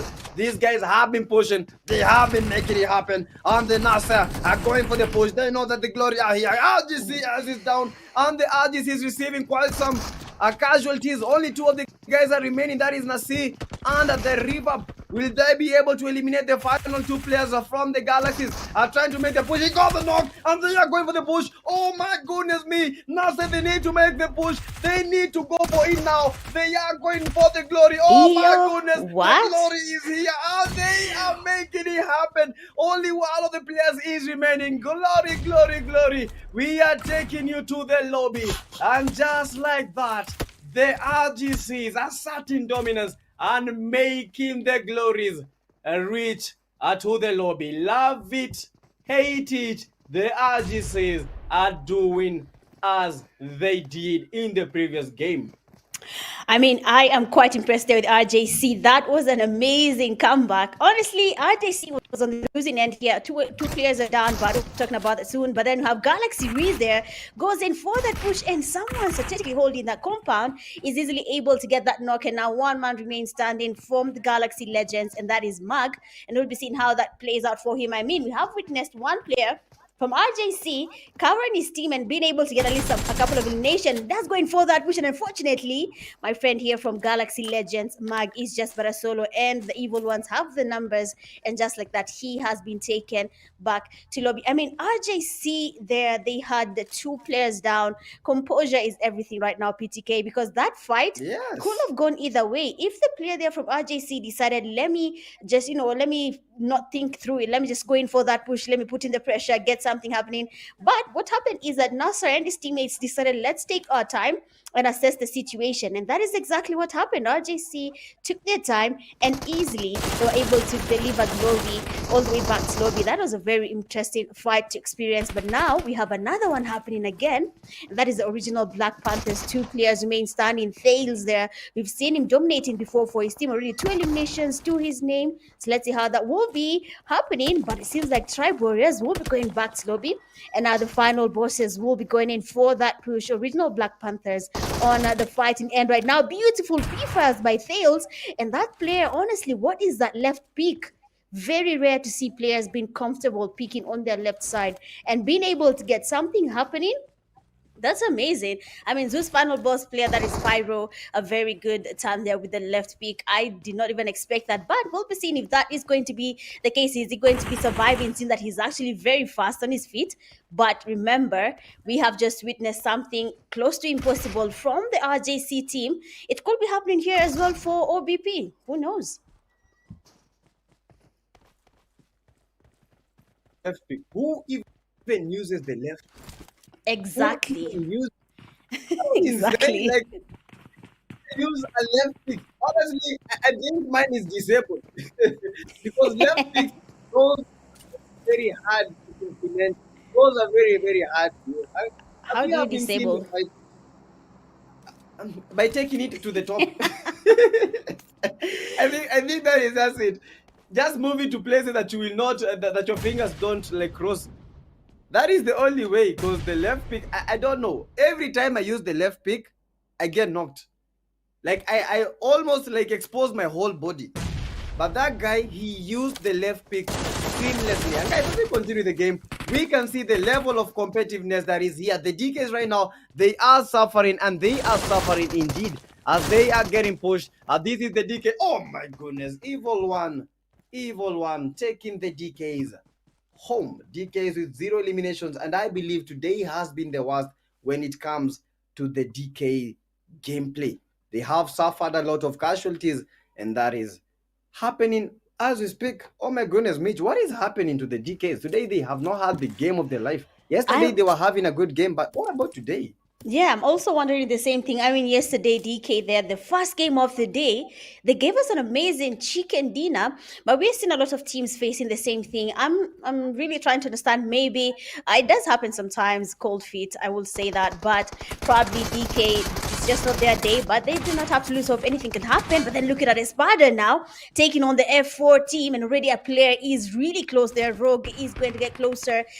Well, Rogue has to be very, very careful. Oh, and Rogue is down, and that means that 2 players remain standing. Forced, actually, 1 man is standing, and that is Hero. I don't know what his plan is, but you can see Sora there really wants to go in for that push. They know his location, and they want to take down this player before anything happens. And the Spider, we have seen them trying to catch up, trying to get back on their feet. The first day for Group C, we had them getting an amazing chicken dinner, but then seeing that happen again has been close to impossible. But right now, it seems like Espada is looking for that chicken dinner. Even though the zone is taking down their teammates one by one, they should probably finish this fight before anything else happens. Otherwise, we'll be seeing Espada going back to the lobby just by the zone, which will be an unfortunate scenario for a team that we know can do really, really well. But for now, 3 of their teammates are still standing.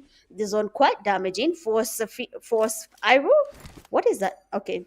Force, I think that is Iro is really trying to, get the smokes here, trying to change his position. Probably will be a good thing for him. But for now, Espada really needs to catch up. Same to DK. That chicken dinner shouldn't have been the stop for them to relax, I mean, I've seen the overall results, and looking at a team like RJC, 3 Crowns eSports, closing the gaps. Anything can change now. I mean, everything is on the line, and they should really focus on those chicken dinners, on being the best of the best, just like they were in the first day for Group C.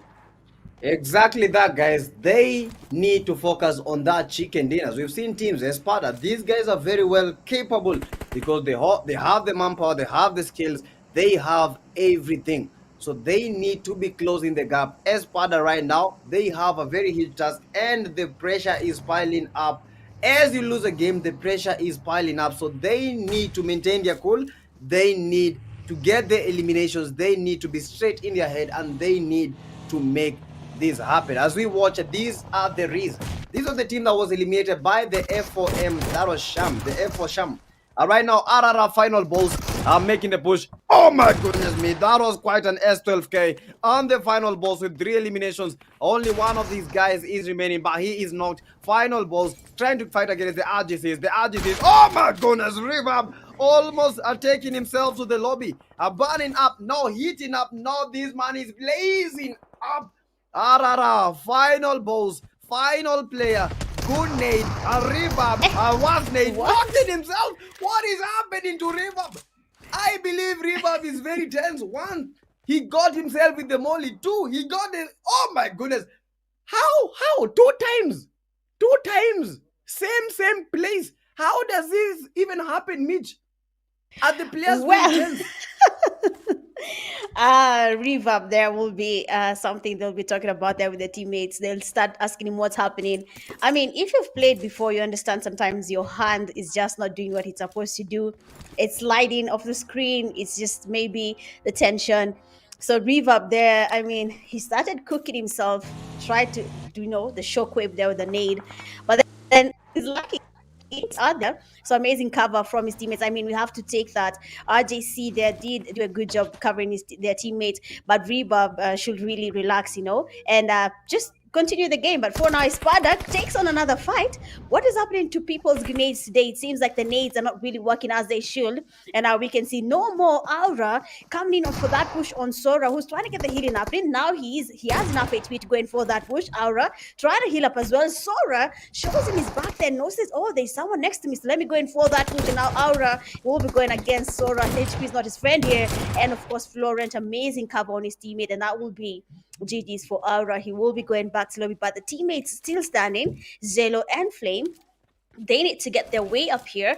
They need to get more points for them, because I believe no more in Erangel there. They had some very interesting games yesterday, and now here in Sanhok, I'm hoping they keep up the same tempo, and maybe we'll be seeing more of the normal clan in these games. I mean, it is the 4th day. They are in the 3rd game. Anything can happen. The table is really turning. It's turning for the good. I believe most of the countries are now feeling very confident and excited, seeing how their teams are performing. I've not really been able to see all the teams yet, but all I can say is I'm loving what is happening right now, PTK. The intensity is there. Teams are now feeling the need to be better, to get the chicken dinners, to get the right strategies on board. Everything is just going to be important when it comes to these games from now until the last day. Yeah, exactly that. Everything right now, very, very important. As we look at the RGCs, these guys, they know they are already top. They only needed 5 points. Right now, they have 6. So I believe we might be having a change when it comes to the top 3, when it comes to the top 5 itself. And water spray from the RGCs. These guys are going all in. They mean business, and this is business as usual. And he is making the push. RGCS. Oh my goodness me! What a knock from the evil. RGCS didn't even expect that to happen, and right now they were winning, but right now reduced to 2 players. Was that too confident for the RGCS? Was that the wrong move for him to make? They made a move, and that costed him.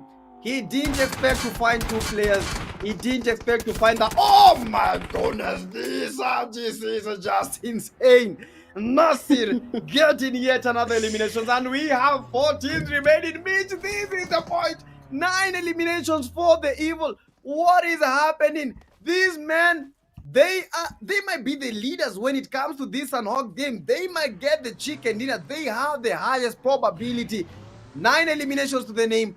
RGCs is 7. Are the RGCs going to take yet another chicken dinner? Probably. I mean, you can see how they're trying to get everything happening on their end here. They did get the loot from the drop. That does give them at least a new well, armor, the level 3 does give them some step forward. At least they will not be getting that much damage. But remember, teams here are really good with their space. We have seen that before. But RJC getting a second chicken dinner, I believe people will be happy there in the comment section. So let's just wait and see how that plays out. 5 teams still remaining. Most of them are already good in terms of placement points. What they need to be focusing on right now is maybe getting that chicken dinner or even adding more eliminations to their name. And we have there Zeus, we have the players from RJC, we have Riz Esports, the evil ones are still surviving. Espada is also here as well. I mean, all these teams are looking to get something happening. Reject is also in the building, and they need to get their chicken dinner at the end of the day. I believe that is what really matters for these teams. If they can just focus on that chicken, be at the right place at the right time, then maybe things will be going a little bit different for most of the teams. That we can see the Riz Esports finally taking on a fight. Their rejects on the move now. They have been able to get a knock and a thrust on the players from Riz, and of course, once you get that, you know it is time to go in for that push. Let's wait and see how this will be happening for these teams. And I believe right now Espada might be going for the win, but are they really going to get the win? Reject Arara getting the evil. On the evil, these guys, only one of their players is remaining. Will the one player prove to be a difference with an 8% chance of winning the game? Are they going to get the win? Are they going to make these their game? Sunhawk, the land of it all, the land of the greens, the land of the campus as we know it. Strategies, call them whatever you want, but this is the game. This is it all. Final teams, 14 players in total, 5 teams in total, and we might be seeing some turnaround. Rejects, Espada, Evil. Who is going to win this? We have the reason, guys. This is just it. The final boss, the final game for them when it comes to the day 4. And guys, don't forget, if you are watching the stream and you know your country is here, don't forget to spam those flags. Send those flags their way. Let the teams know that you are watching in full support of their efforts, in full support of what they are bringing for your country. Quite a Riz, a lasering the Espada Sora. And right now, Espada, only two players are remaining in their team. And this is just it. You know, when it comes to Sunhawk, you might be thinking that you are seeing everything, but don't let the grass fool you. And that is what the Espada team, the Espada player Sora has just experienced. Espada Florent and Espada Osal. These are the 2 players remaining. 13 players in total. But the question is, which team has the highest probability of winning the game? Which team wants it all? Which team has to make that happen? Oh my goodness, did you see that spray, Mitch? Riz was just eliminated in a glimpse of an eye. That is why in the last zone, you don't need to have a vehicle. The vehicles are just for cover. Yeah, I mean, if you can snake your way to the zone, then why not? But, it can work. This is Sanok, the land of snakes. You have to be really careful. Be careful of that head. Well, you can hit by the head, beautiful headshots, and that snake will be going back slowly. But for now, it is not that easy to be able to spot them. I mean, you have seen that live. Someone was just snaking, and getting that elimination was just easy for him because, I mean, he went directly to his spray, and he got him with the S12K, easily taking him down all the way back to lobby. And now we have at least 4 teams remaining. Reject still in the building. Espada, 2 players standing. Same with RJC. I hope RJC have a plan for that. I understand the pressure all these teams are feeling right now. They need to get that chicken dinner, but this zone will be the determinant as of now. The rotations in this last zone will be everything. But now Espada being able to spot the evil ones. We have 1 knock in, and of course they'll be trying to get that fast, but we can see sprays from every single. Some evil ones might not be making it to the zone here. 1 player will be taken by the zone, and Lucifer is down as well, leaving just back standing from their team. Now the numbers are going to even out. All the teams are going to be having equal numbers. The rotations into the safe zone, very much important. Reject right next to Espada, and no one is ready to take on. Everyone is playing. I mean, the zone is the only thing that is going to be forcing these teams to engage in that fight. They have the compound, they will not be making their rotations. Espada, they have the high ground, but so does Reject, and they have been spotted. Their own cell is down. 1 man remains standing. Florent, they are trying to get the mollies happening here, trying to get someone cooked, and we can see they push their beautiful pre-fires with S12K. I mean, that hit fire, I mean, it was perfection, and Arara will be taken. down. And just like that, I believe Espada have just lost that fight with RJC closing in. And Nades are getting cooked up. Rejects there. The Nades have been able to connect. Reverb is down. Sorry. Now Nasser trying to smoke up the place here, trying to get the rotations of the vehicle. Anything could happen. But then again, you have to be at the right place at the right time. Nasser being surrounded, feeling pressured, rejects the space here. And just like that, RJC and for the second time, I believe they will not Oh be my able. goodness. Exactly. Mm. How did that slip away? But I believe they for that game. But guys, that was a sensation, and that is why it is happening all over again. The love of him sensation.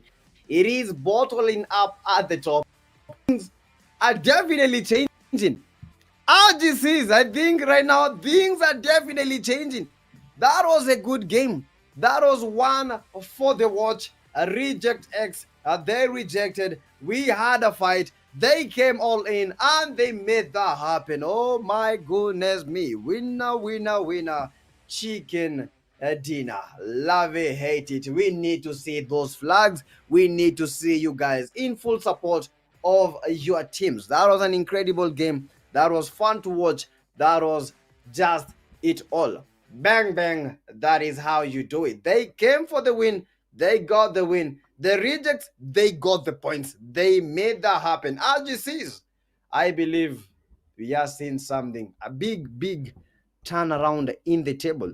And right now, it is no longer lonely at the top, Mitch. It is no longer lonely.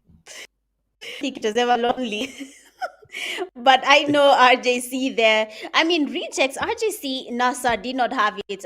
He was down in terms of numbers, and the players from rejects had the numbers, and even for his positioning in that last season fight was just not. I believe if he had a better positioning, if they had enough numbers, then maybe their fate would have been a little bit different. But then again, these things happen, and sometimes you just have to go with it. Looking at the MVP for this match, we have OBP player Dales. There are 4 eliminations, a damage of 905, getting 5 knocks, surviving a total of 8 minutes, a very little time, and still getting MVP. That is quite impressive for him. There, we saw from the beginning of the game he was already engaging in a fight. They were the first team to take on the fight. It makes sense if we see him being able to get the MVP title this early in the game, but it's kind of interesting to see that he got 4 eliminations, got MVP. I'm sort of interested to see what the other top players got at the end of the day. Okay, so there we go. So we have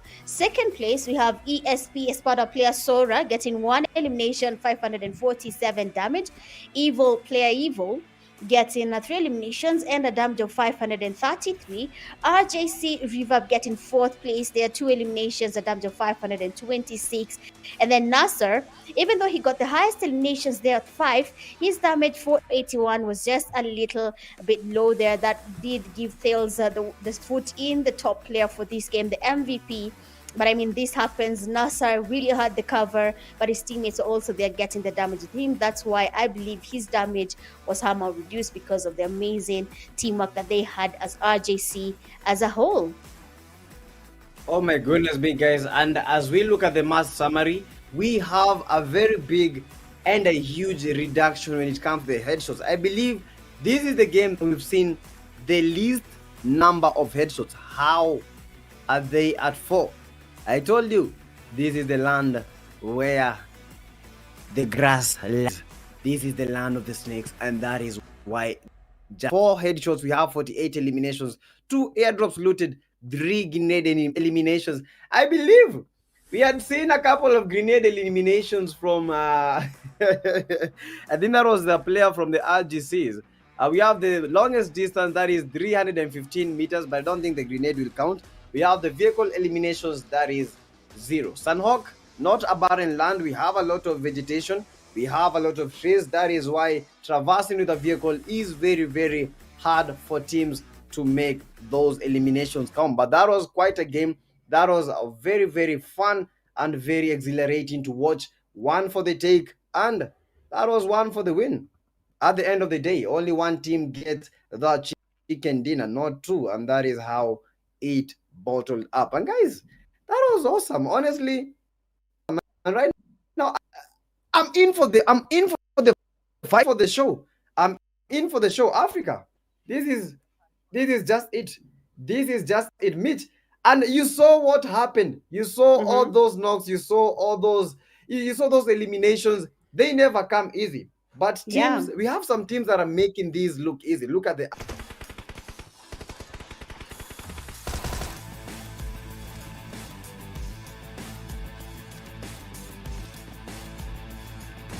in the comment section people saying RJC is really interesting, and they're not really disappointing them. You saw this early fight here.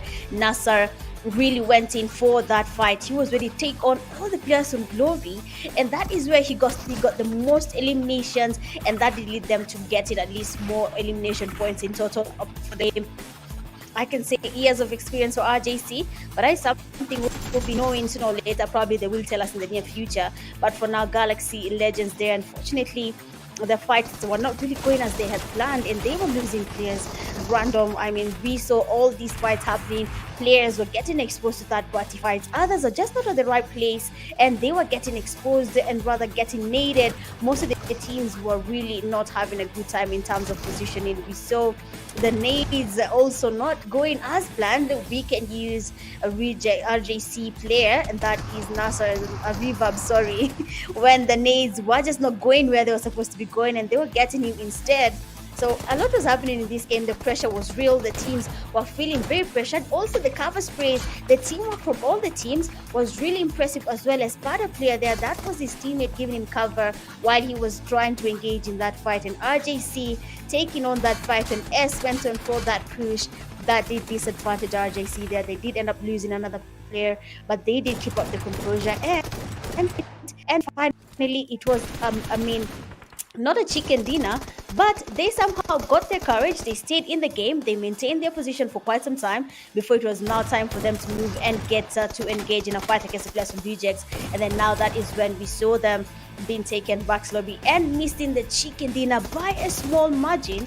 So of course, RJC here, I believe in the next games, probably tomorrow, we'll be seeing very interesting things from them. But then the winner chicken dinner team starts. We have REJ Rejects player I know Nations in a damage of 239. We have Rush God Five Nations a damage of 455.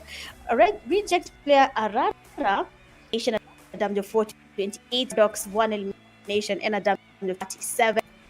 I mean, Rush God as well seems to have gotten a good number of eliminations as well, sir. So, but their damage here is a little bit lacking. You can see how the damage is spread out through the team. That means they really had each other's back. Everyone was trying to do something, but just because only one person could get an elimination, we had their Rush God getting the most eliminations, and the team getting an amazing winner chicken dinner. And we love to see exactly that. So big up to you, Reject, and we're hoping to see more of that in the next games. And guys, as we look at the match ranking, this has been an incredible fight, but we have to give the flowers to the Reject X for this awesome display of skill and talent. 17 points in that game. That was an awesome game, and they are truly happy for their performance. Getting the 10 points for the chicken dinner and 7 for their eliminations. But guys, we have a team that we have been really talking about, and I believe our ring leaders, that is the RGC. They got the second place. They got the 8 eliminations of 14 for this team. Evil also a gardener in the 14 eliminations. You have Espada also quite good, the 12 eliminations. I can't say that is low, that is good. Both with 12 eliminations. You have the with the 5 OBPs. They had the MVPs, but unfortunately the placement points didn't go their way. They had only 5. And guys, these are what I've been waiting for. And the margin has been reduced and increased at the time. RGCs right now, they are fast. 86 points. 86 for the RGCs. And I believe South Africa, where are you? Where are the people? South Africa, we need to be seeing you in the chat, in the comments. Unique right now at the second place. They have first place, but right now getting pushed downwards. Unique, we have the 3 crowns. We have a fight. Look right now. Look at the points from the number 1 to the number 4. Very, very, very minute differences. But the number ones, RGCs, they have asserted that dominance with the 6 games.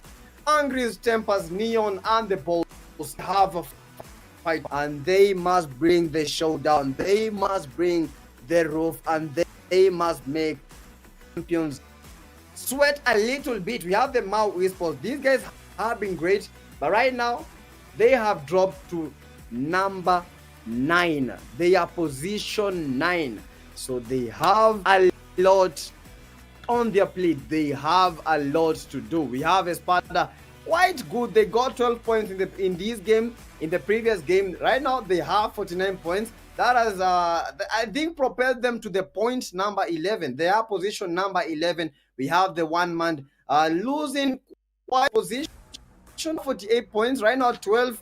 We have the team number 13, 14, Glory.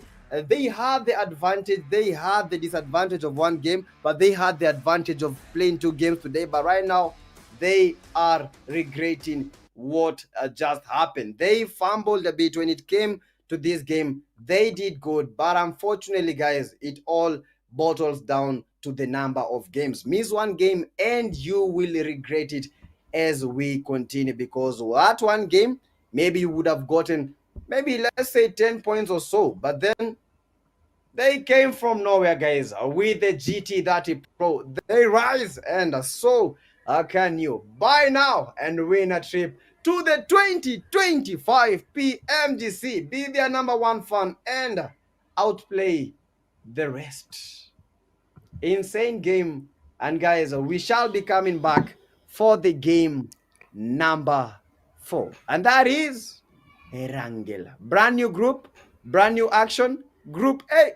See you there in a few, guys. Let's commercial break. See you in a few.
Hello, guys. Back. Number 4, a brand new group, a brand new show. And Mitch, Group A. What do you expect Group A? I mean, Group A, well, group to begin this battle. So a lot of things I'm going to be looking at. They have been doing a really good job, but I want to see how some regions are going in, or rather teams. I will mention a few, but anytime I mention a team, something happens along the line. So for now, I'll just say I am here for all the teams. And of course, the viewers there in the comment section, you can put up your country's flag there and support them, or rather support the team you want to do a really good job in Group A. We have not seen them today. They are finally here. So I really want to see how they're going to be performing. And that's not the only thing. They're going to Erangel. Everyone in PUBG Mobile understands Erangel. You have to know Erangel from every single card to make sense to you. But we'll be seeing if that's going to be the case, because in match 4, it is going to be Group A playing in Erangel. And we'll wait and see. I've seen that already. In Group B, we had Rage Esports getting a chicken dinner for the first game. Group C, we had RJC getting a chicken dinner. And then match 3, we had Group C again getting Rejects Esports. Okay, so let's see if we're going to be having anything happening, honestly, for these teams. I am quite excited, if I'm being honest. I love Erangel, and I love how teams do a really good job when it comes to Erangel. So in the section, guys, do not be shy. Tell us which team, or rather, which country are you supporting, and why are you here in the comment section? Which team do you want to do a good job? So let us know there. And of course, we'll be waiting to see if the same teams you guys mentioned are the same teams that are going to be giving us a chicken dinner for the 4th game of the night. I mean, PTK, we are excited. That is it. We are just excited. Excited is the word. We have seen the action. We have seen some tables done. The RGCs, they have made that happen. But right now, it all boils down to the Group A. This is a chance to shine. And they start off with Erangel. And as Mitch has been talking about Erangel, I believe everyone knows Erangel. This is one of the most common maps ever. Look at every games. Look at how the people play. Erangel, you know that Gatka is on this direction. You know that Pochinki is in this direction. When I'm here, this is Ferry Paya. When I'm here, this is Quarry, and so on and so on. One of the hot drops, apartments. I love apartments, but the thing is, I never land at. Yeah, that is where you need to know love, love and land. You might love something but not go there. I just love it. I love all the gameplays that are in the apartments. I love how people use the. The thing is, when I take the exact same shotgun, wonders and because will happen. I will make the shots, but the only shot I will get in, nothing. I don't know what happened. Honestly, I don't know. I don't know what happened. Every time I pick you a can shotgun, you can just nothing. tell them you're a Livy Korea, and they will totally understand. No ask you or blame you for anything. But yes, actually, the apartments. If you're not good at understanding the steps and a few things about the apartment, where to throw your nade, or rather, how am I going to jump outside the window and still go back inside? They don't know how people do that, but it is possible. So you'll be seeing how they play. I mean, it is Erangel. I should be able to show you a door and say this is Gatka without even opening the map. You understand? But without further ado, let's head into the game, and that is the Erangel, where we'll be seeing what the teams are going to be giving us today for of the night, where we have Group A. We are going to be seeing how the teams are going to be performing. Of course, we have a couple of team favorites here and there. Every region is represented.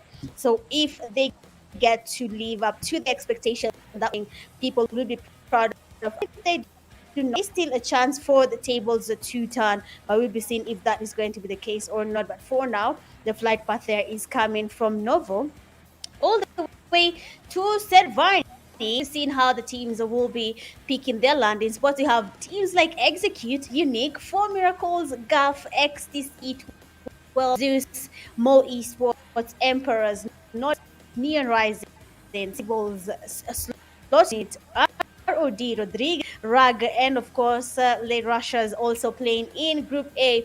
I mean, PTK, this is the moment for Team Unique to go back to their first place slot if if they get the London right, if they get the number right, and maybe the perfect strategy, we will be seeing them getting their chicken dinner. They have been moved down.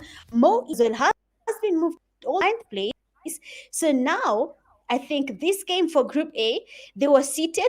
I hope they've powdered their hands because now it is going to be very, very intense in this game. Yeah, as intense as it may be, guys, don't forget we have the team that are fighting for the top one spot. That is one and only the team Unique from Mauritius. The team that has been holding the number one for as many days as I can count. But to take their top spot back, that is the question. And I know they know that the RGCs are watching. I know they know they need to get the points. I know that they have the pressure, they have the skills, but are they really going to make it slip, or are they really going to make it happen? We have the execute from Kenya, another party favorite. This is the only Kenyan team that I've seen in the top 14. Are they going to represent Kenya in the top 14? Are they going to make it? We still have 2 days to go, and this is their fourth a day. So they need to bring their action, they need to bring their prowess, they need to bring it all. Not forgetting the Royal Academy Gabon, we have Rodriguez Esports, Slaughter Unit, Not Esports, Neon, we have the Mao Esports, Zeus Moris. And one thing that I've noticed while playing the game, one thing that I've noticed from watching these games, Mauritius has been on top from the Team Unique, from the Zeus, from the Mao Esports. How on earth do you have 3 teams that are terrorizing the lobby? How on earth, Mitch? Exactly. I mean, they are doing a very interesting game here. For the players around Mauritius teams, they're really confident in their fights. You can see how aggressive they get when they're going in for that push. When they want to take on a team, you will not see them hesitating. They'll actually go for that push. And if they start losing, they will change their strategy and go away from the fight, retreat, and then come back later. But for now in Rozok, it seems like the Emperors there are receiving some heat from the team that is Neon Rising. Another amazing team from Nigeria. We'll be seeing how they perform as well.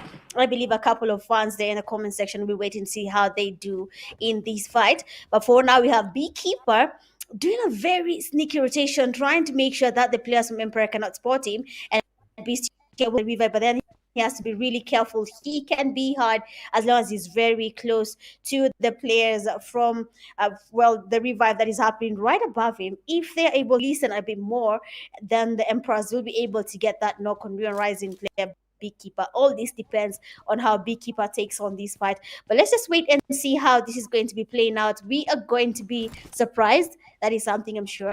We won't be expecting them to do much, but they'll actually do more than we expected. So for now, I don't even want to throw and say this is the team that I'm going to be looking at because anything can happen. I mean, that guy is there. So yesterday he did surprise us. So I hope he's going to be doing the same thing today. But you can tell us, PTK, for Group A, do you have any favorites? Or rather, not favorites. But do you have a team that you feel can do a really good job in this Group A bracket? Honestly, I believe all the teams have the capability of getting the chicken dinner, but we need to talk about the region. And I believe today they might be bringing something special to these games. Don't forget, this is a wrangle, and these guys, this is one of their favorite maps. We have watched them do incredible things, and maybe they might do it once more, but it all depends on them. We also have the I believe the less rushers. We've not seen a lot of action from the less rushers. So maybe this will be their reckoning time. This will be their time to shine. But guys, it all depends on these teams. It all depends on how they are going to execute each and every training that they have been making. And already we have finished getting the knock. ITZ Lord is already down. Invincible team, they are already making the push. Oh my goodness me, what some incredible knocks as we speak. Right now reduced, I believe, to 2 men. Yeah, Invincible team, they have 2 men remaining. 2 of their players are down, 1 eliminated, 1 still knocked. Can they save their teammate? It all depends. Or are they going to risk it? Because once they go and try to get the... Oh, yeah, I believe they're not going to do it. Yeah, the players just been eliminated. So ITX with 2 casualties already. And I believe this is the fight that we are seeing. Clean finish. They are making the push. And this is the fight. This is it. 4M. 4 miracles. They need a miracle. Come bring me a miracle. 4M Goblin right now getting eliminated. And he needed prayers, not miracles instead. 4M step, bro. One of the guys is down. They have been crashed out. This is the 4M crash out. They are trying to get that positioning. They are trying to get these 12 esports. 12 esports are trying to get the plays on. Oh my goodness, that is why the buggy is the wrong choice to use when you have a duo. 12 eliminations. That is 3 eliminations. As we continue, guys, don't forget, you need to be cheering out for your team. You need to be making you need to make happy and proud, because once these teams, once this guy, they see that you guys are supporting you in the you are supporting them in the chat, in the comments, they are very, very happy. As we continue, this is the 4M Sphinxy are trying to go for the push with the DBS. Oh my goodness me, 4 miracles are fighting against the 12, and they are making the push. Crash out is down, and only 2 players is remaining, and this is the Step Bro and the Sphinxy. Sphinxy getting knocked. Oh my goodness, look at the spray from behind. Third party indeed. And they, as we talked about it, they need miracles, they need prayers. Oh my goodness, 12 esports, they are getting those finished. If they know that they are winning, they are going all in. And we have 3 teams in this area. Who is going to make the push? Who is going to make the win? It is a cream finish. 12 eliminations, 12 ESPs, a Saitan. My goodness, look at the dark parties. Look at all these dark parties that go in. Look at the need.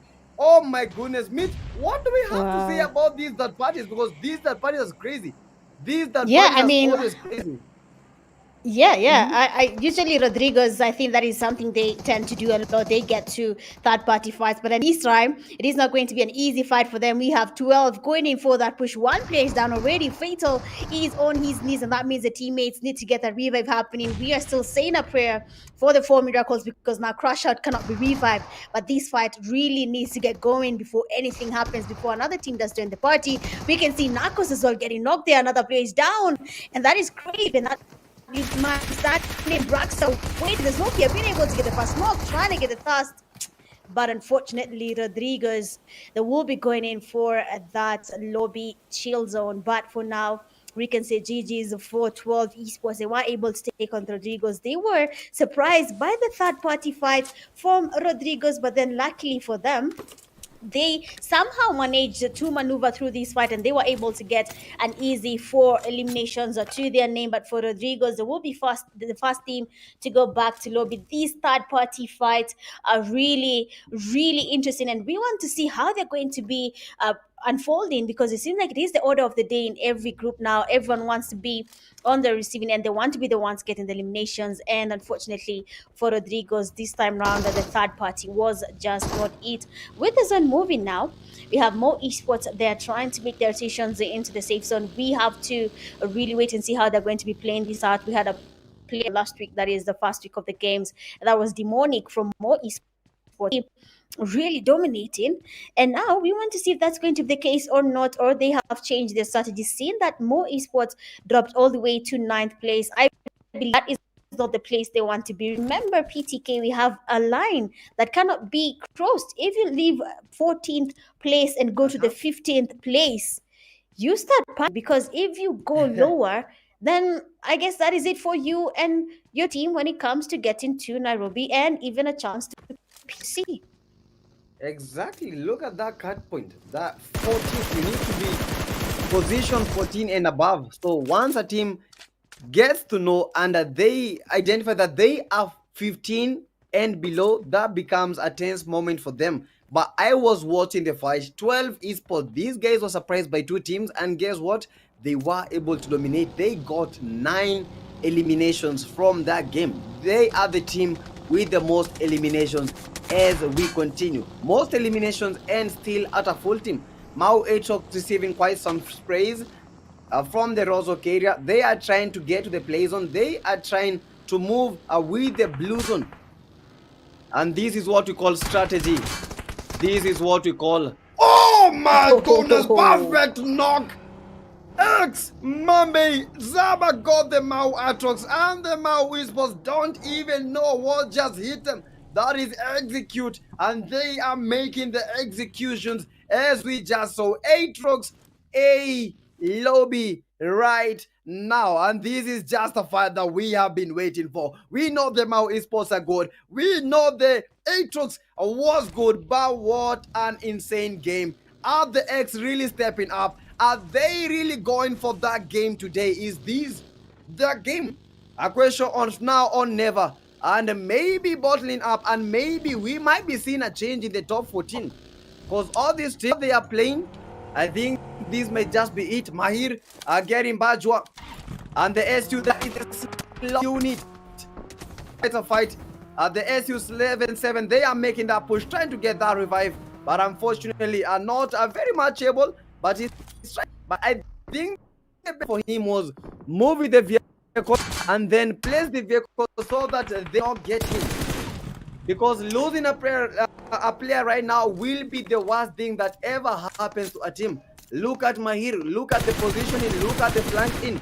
They are receiving. Oh my goodness! Wow. Mate, Wow. what was that spray from Mahir?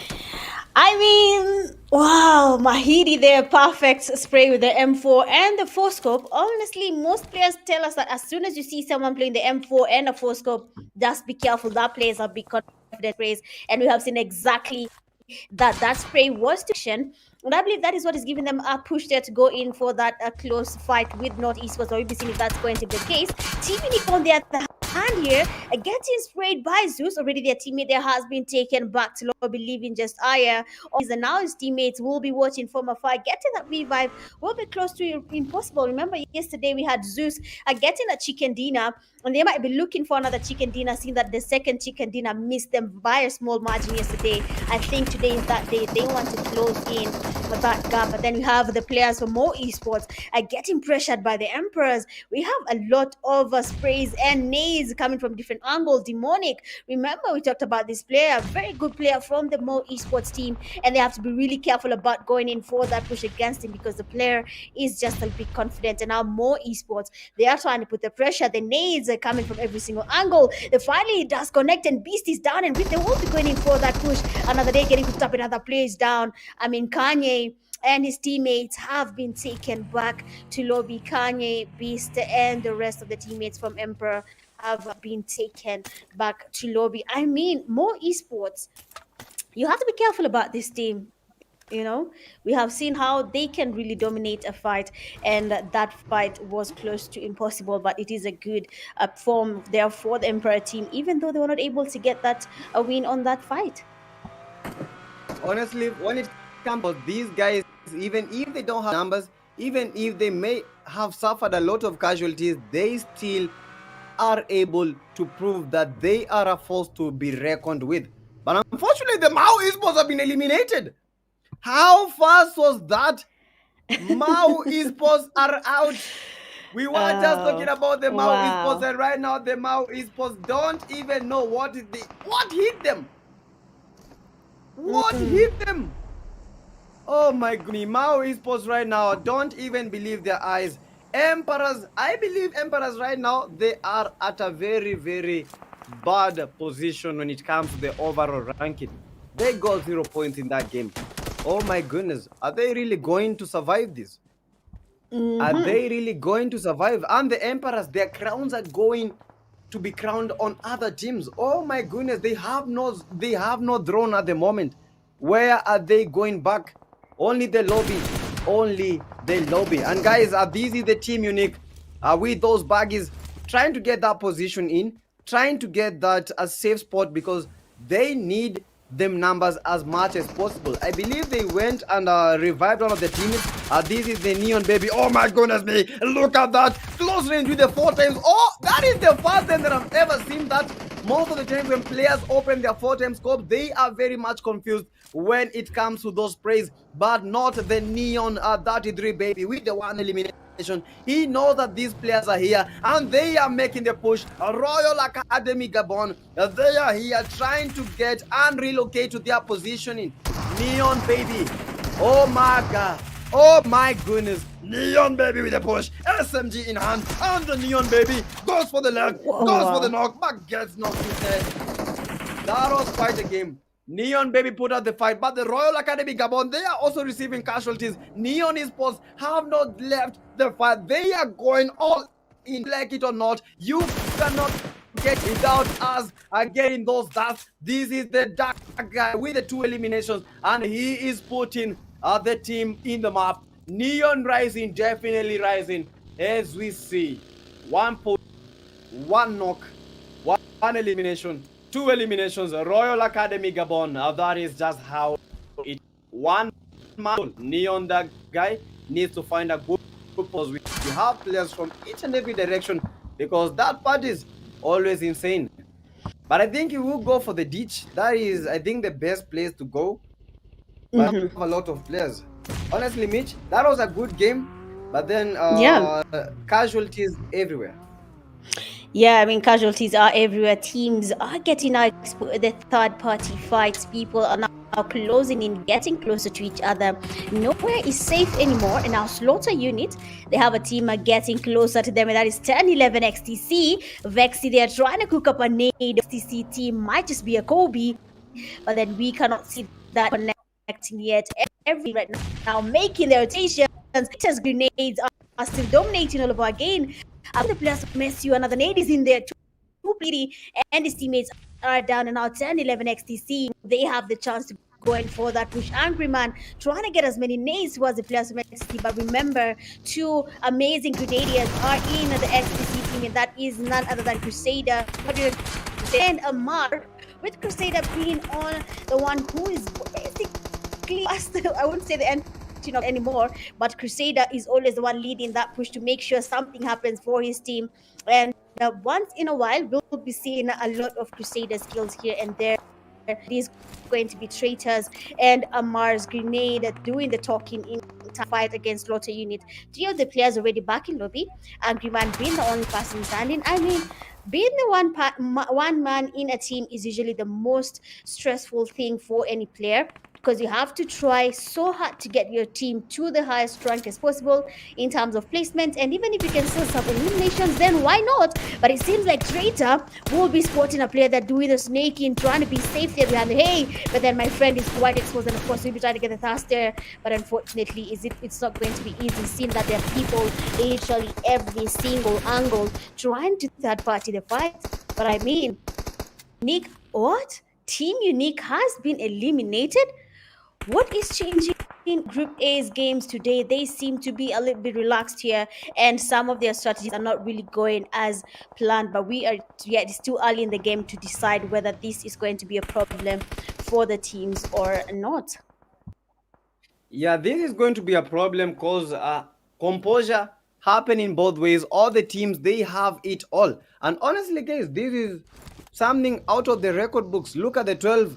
These guys, they have 12 eliminations. Just as the name, they have the same number of eliminations. I believe this is their best game, but not yet. They might be adding their elimination count, and they might be adding it all. But as we are looking at this, every single angle, every single window, players are utilizing every single shot that they can get in. Unless Russians are, this is the only player remaining right now looking to survive and looking to get those placement points. But guys, you need to understand this.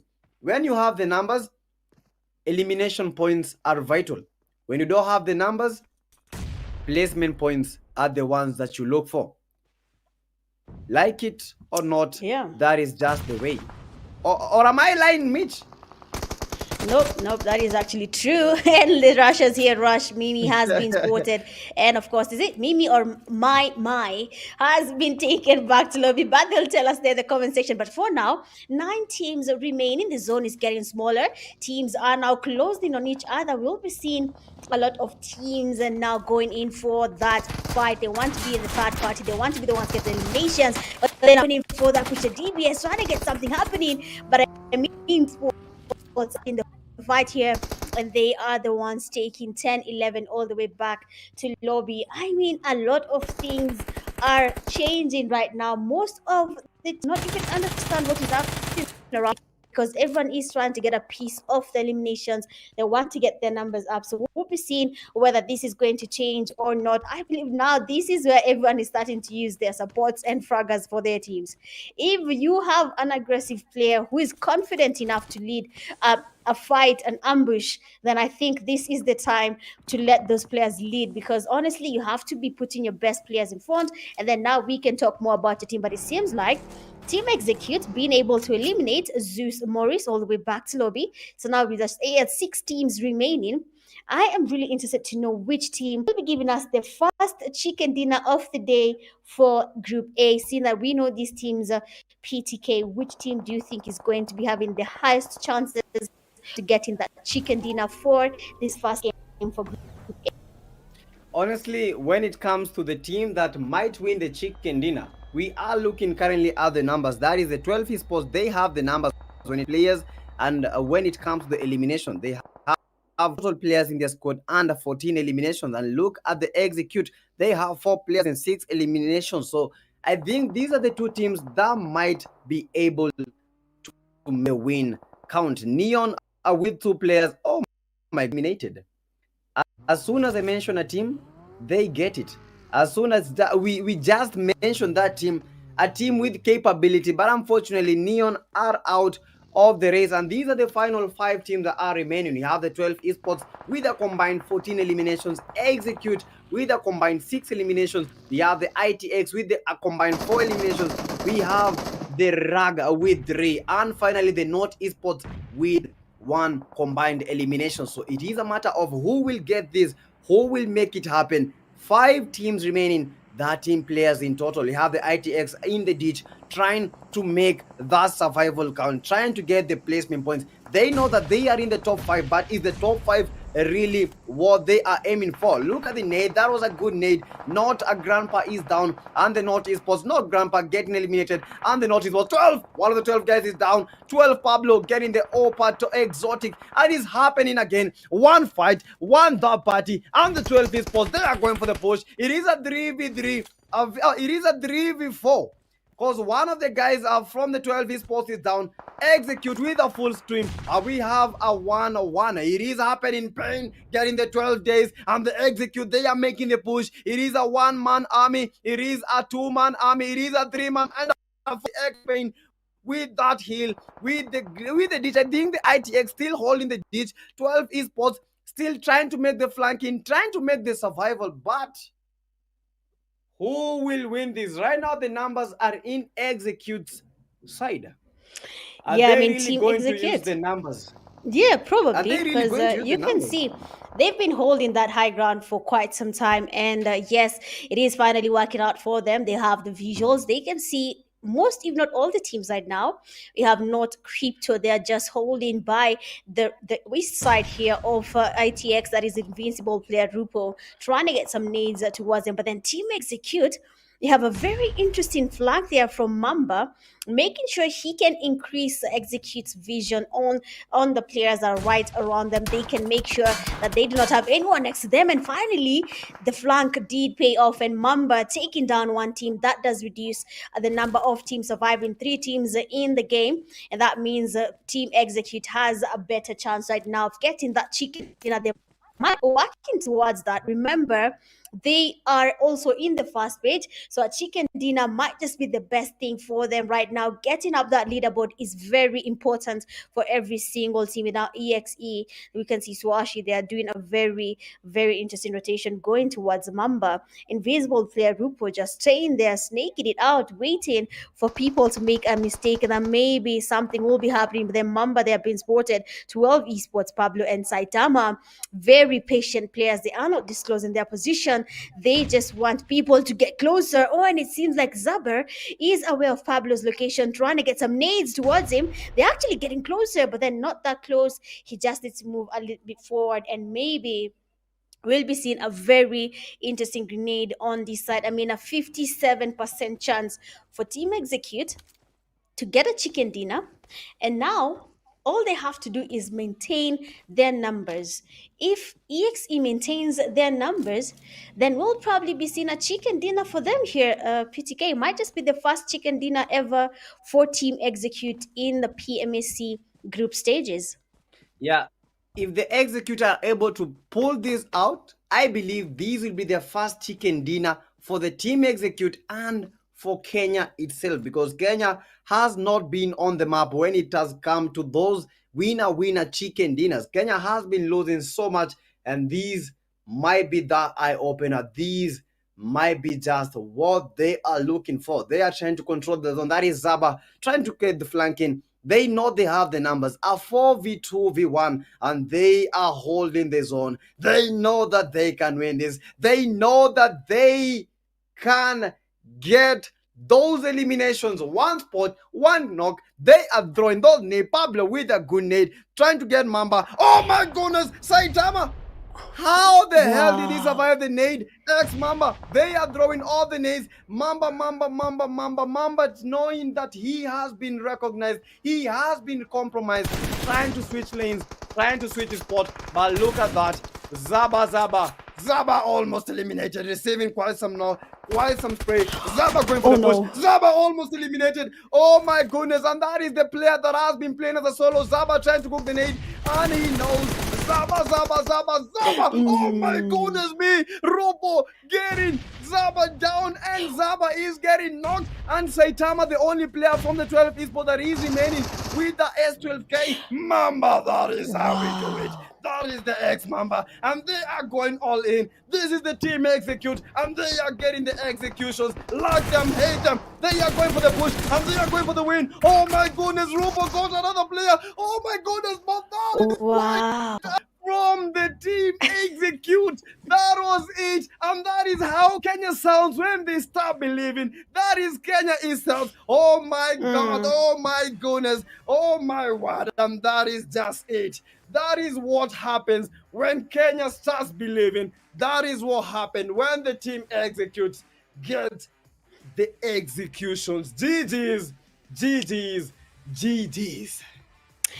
I mean, GG's to Team Execute there. I believe now Kenya is proud. Finally, a chicken dinner from Team Execute. First Kenyan team there to get a chicken dinner in the PMAC group stages. I mean, amazing rotations there. They had it all figured out. I mean, for Mamba getting that rotation, Suashi joining Mamba on the other side of the rotation. I mean, everything just started making sense. And just like that, we have a chicken dinner for Team Execute. Well executed plans. I mean, we'll be using EXE for quite some time. Execute will be mentioned by PTK as well for quite some time.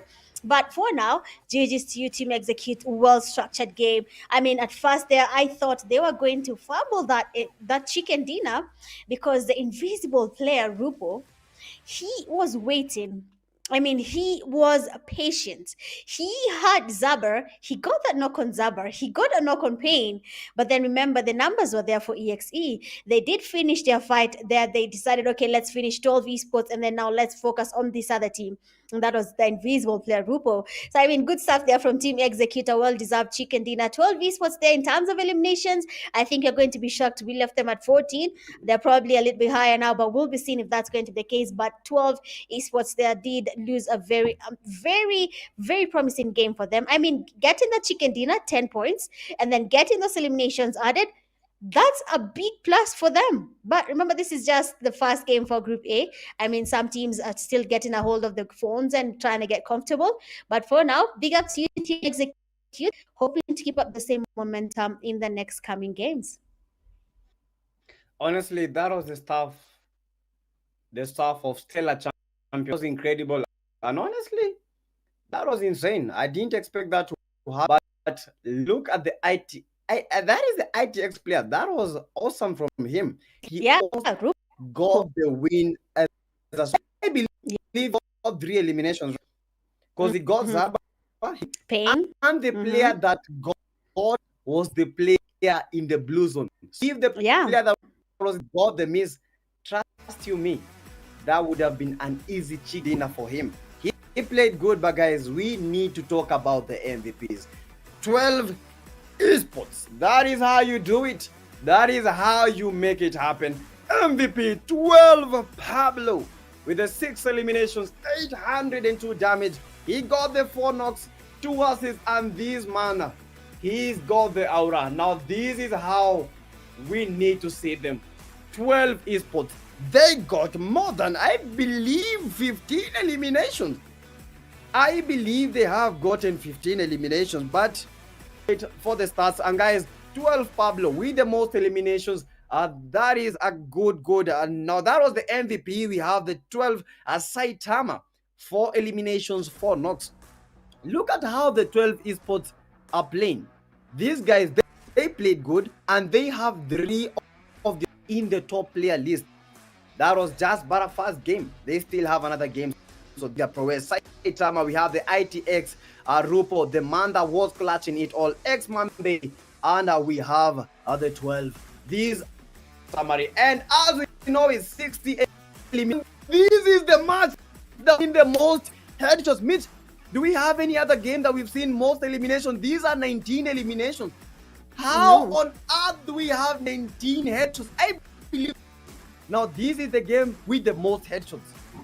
Yeah, I mean, the players were out here just doing this perfect sprays. I mean, we saw Mahiri's spray there in yes, Napoleonas. That does make sense, seeing that we have all these headshots from that game. And then 384 meters, I believe that is the highest range we have ever seen in the group stages from Neon.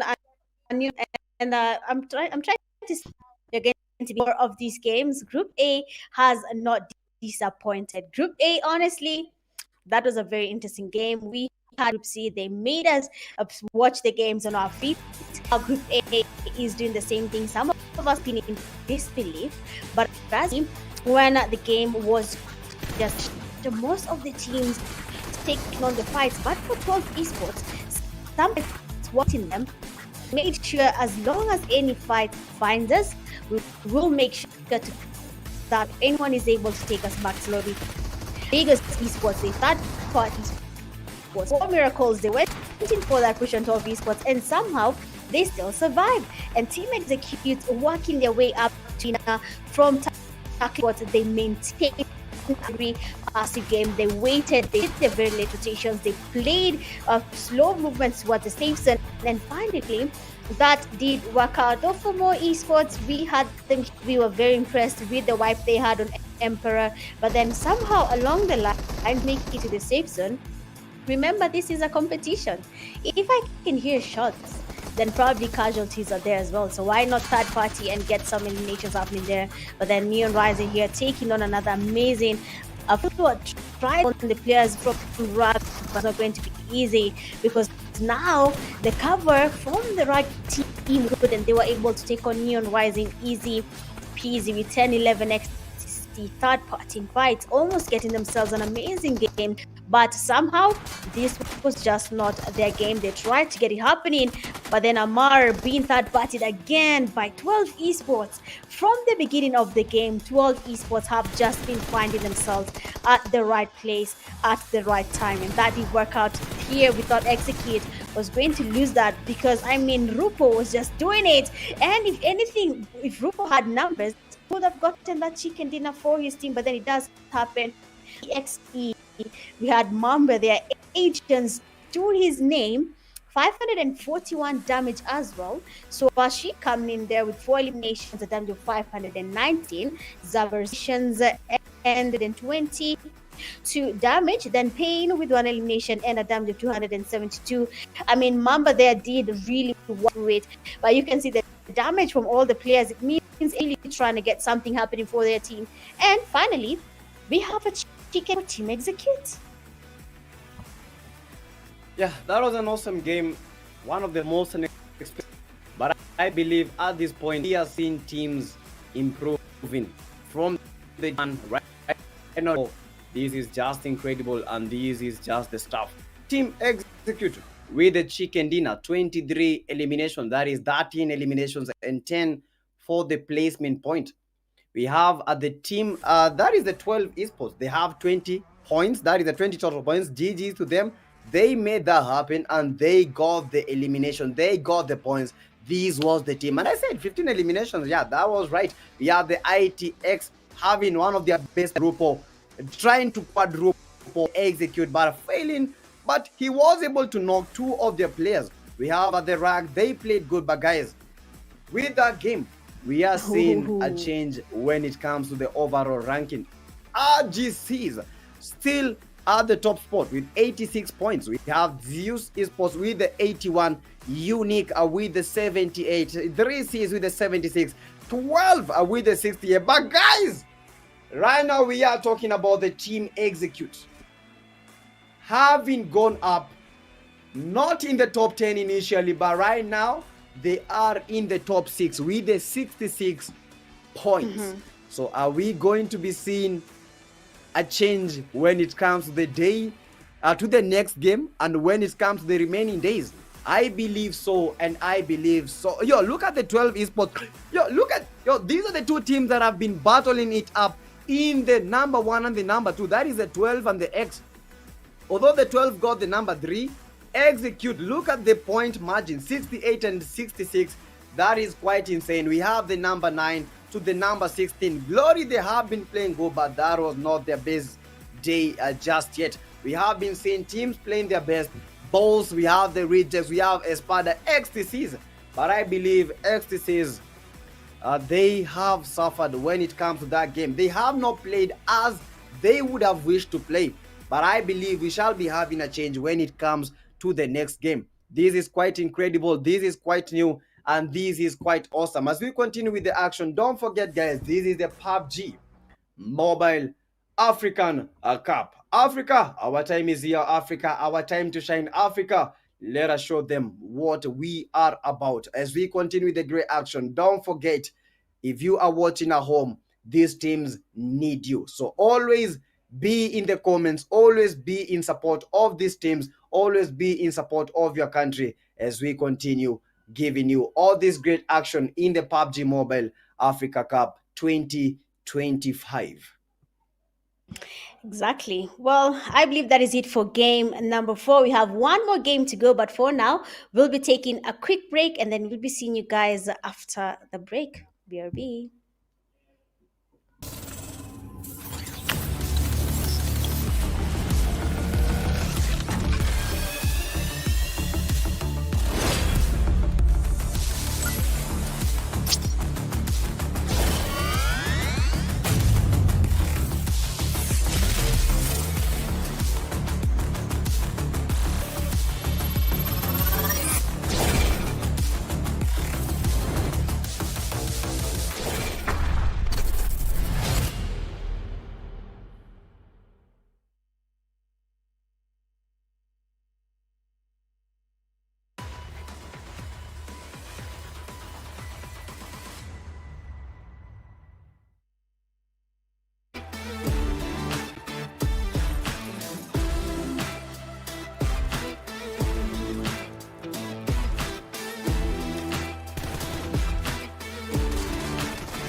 Here we go now. Here we go now. Here we go now.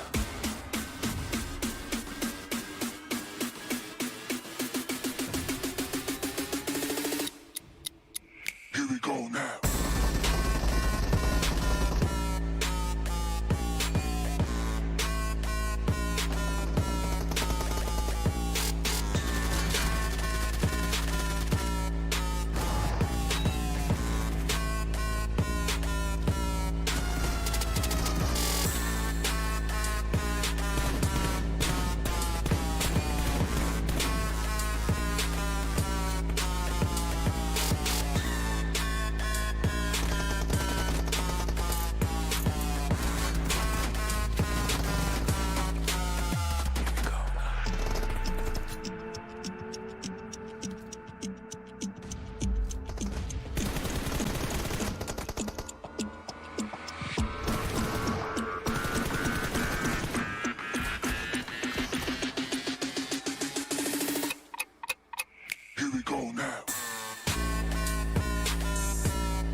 Woo! Ladies and gentlemen, welcome back to the show. It is showtime. It's the Pubg Mobile Africa Cup, 4 games down, and the last game of the day. Mitch is here. Mitch, how are you feeling? You saw that last game. You saw the Hmm. big numbers that got dropped, 23 points, 20 points. Yeah, you already know that these teams now, they know they're in the end game now, and they have switched up the gears, and they have started putting incredible numbers on the board. Do you think Hmm. that's going to happen in our final game of the night? Probably. I mean, that game was a confidence booster for most of the teams. You've seen how they have been able to tackle the fight, been able to dominate through the games, especially for 12 esports. I think that's something I'm going to be looking at. It's going to be consistent, even constant in the next game. This is the last game of the night, probably for Group 8. It's just the last game for today. But I'm hoping to see more things, honestly, coming through from all the teams. I'm actually very excited, if I'm being honest. That game was intense. So I can imagine what's going to be happening now. Yeah, very intense, man. I can't imagine what it's going to be like in the final weekend of the PMAC group stages because right now it looks like a serious Exactly. battle. And the fact that some teams have more games still pending than others going Mm, into that final, into that final group. And now we're talking about, group A. We're closing out with mhm. group A today. And group A, they only have 2 matches next Mhm. weekend. So that is Exactly. very key. That is very key right now. They need to squeeze whatever points they got today, man, because next week They they do. play the least. So every other team has the advantage going into that weekend. Group B, Group C, they play way more games than Group A. So that is going to be very key into that game. But you already know it's Miramar, last game of the night, and everybody has to step up to the plate, Mitch. What are you Yeah. expecting from this game? I am expecting violence. I am expecting teams to step up their game. You've said it, you've told us that they have just 2 more games for the next weekend. So everything they do from now, even the last game, should have been also a wake up call for them. Because if their games are reducing, then I believe even in this game, the last game for today, they should really work towards getting their numbers up. Honestly, I feel like Group C has the upper hand most of the time in terms of the matches because imagine you're watching your opponents, they finish the race, you've seen all their mistakes, and now you can come. I can just do simple math and say I need to hold and try get 20 points and I'll be in top 14. But for Group A, they can make it impossible for them as well. They can make sure that gap is big. So I hope for this game, we'll have a lot of teams really trying to get those eliminations, that placement point, that chicken dinner if they can, because I believe every single thing right now counts at the end of the day. And you're right. Everything counts at the end of the day, and every single point is key for this team. I personally feel like this group has been so tough. It has been a very tough group, with the likes of Execute, Unique, Zeus, Invisible Team, Royal Academy, more esports, 12 esports as well. All of these teams, they have been absolutely strong arming, 10, 11 Ecstasy, Neon Rising, all of them strong arming each other, holding each other by the arm. Oh, you know, it's like I'm trying to get to the zone, but no, someone is going to hold you by the arm and say, no, I'm trying to get to the zone. No, I'm Mhm. trying to get to the zone. And that's basically how it has been, for the most part. Rodriguez Esports already taking hits from Not Esports, Four Miracles as well, fighting for their lives against GUF. Again, chaos is a ladder, and all of these teams are trying to climb it.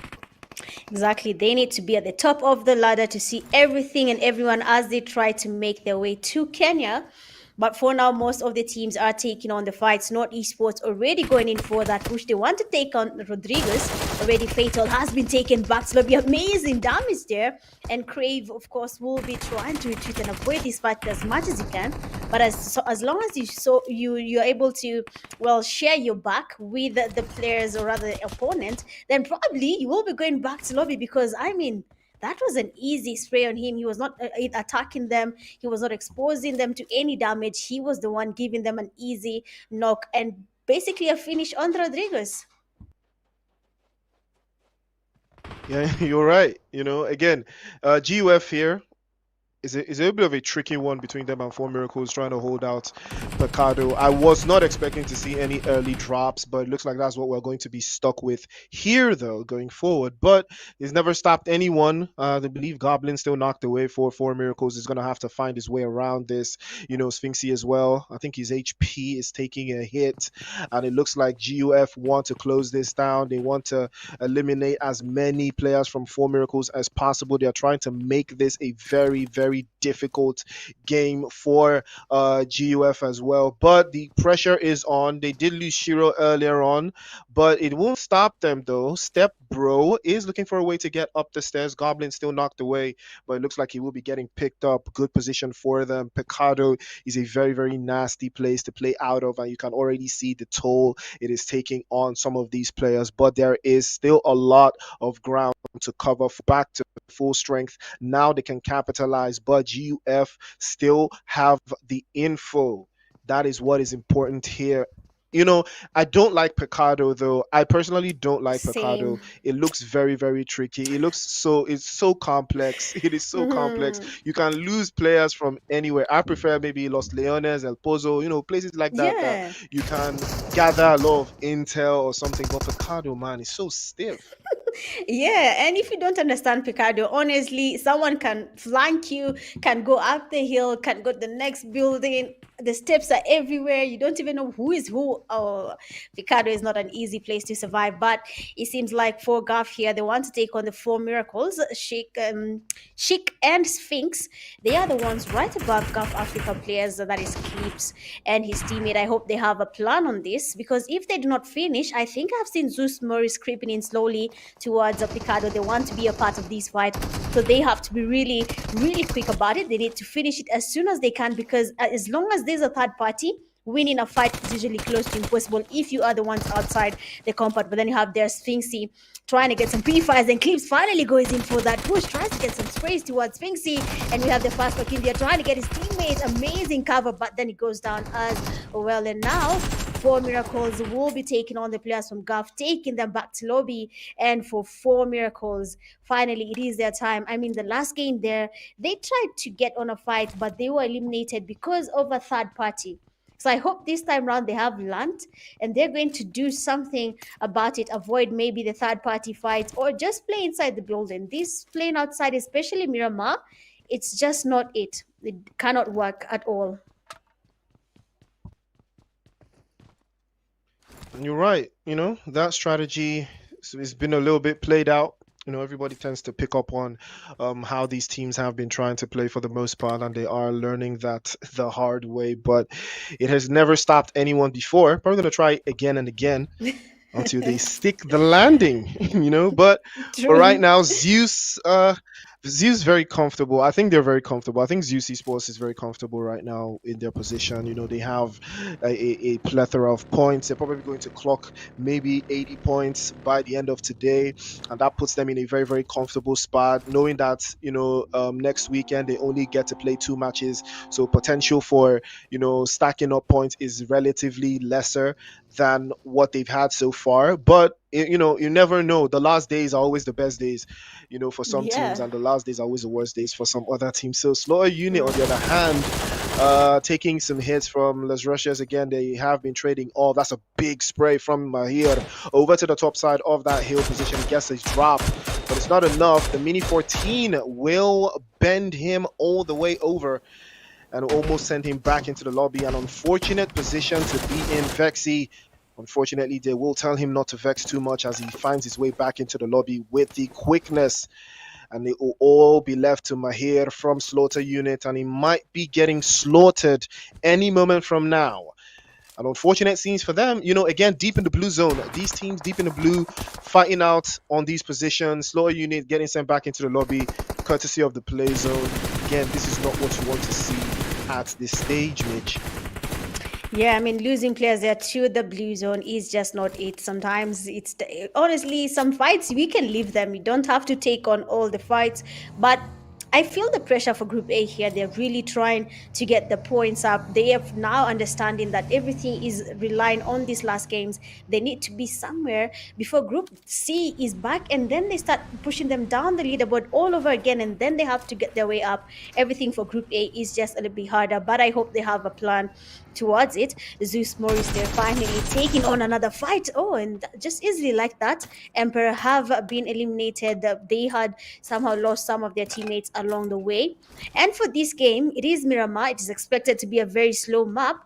But it seems like for Group A, this is going to be the fastest map because all the teams are encountering each other. Invincible is taking on the rushes, and the teams are getting less and less as the game continues. 11 teams remaining. We started at 16, 5 teams already in lobby. So we are in the second phase of the zone. Imagine what is going through things right now, Priest. It is a matter of who is going to get to Kenya. They first need to make it to Nairobi so that they can make it to PMGC. So everything they're doing now is really, really important. Even these games that they're taking on, the early fights.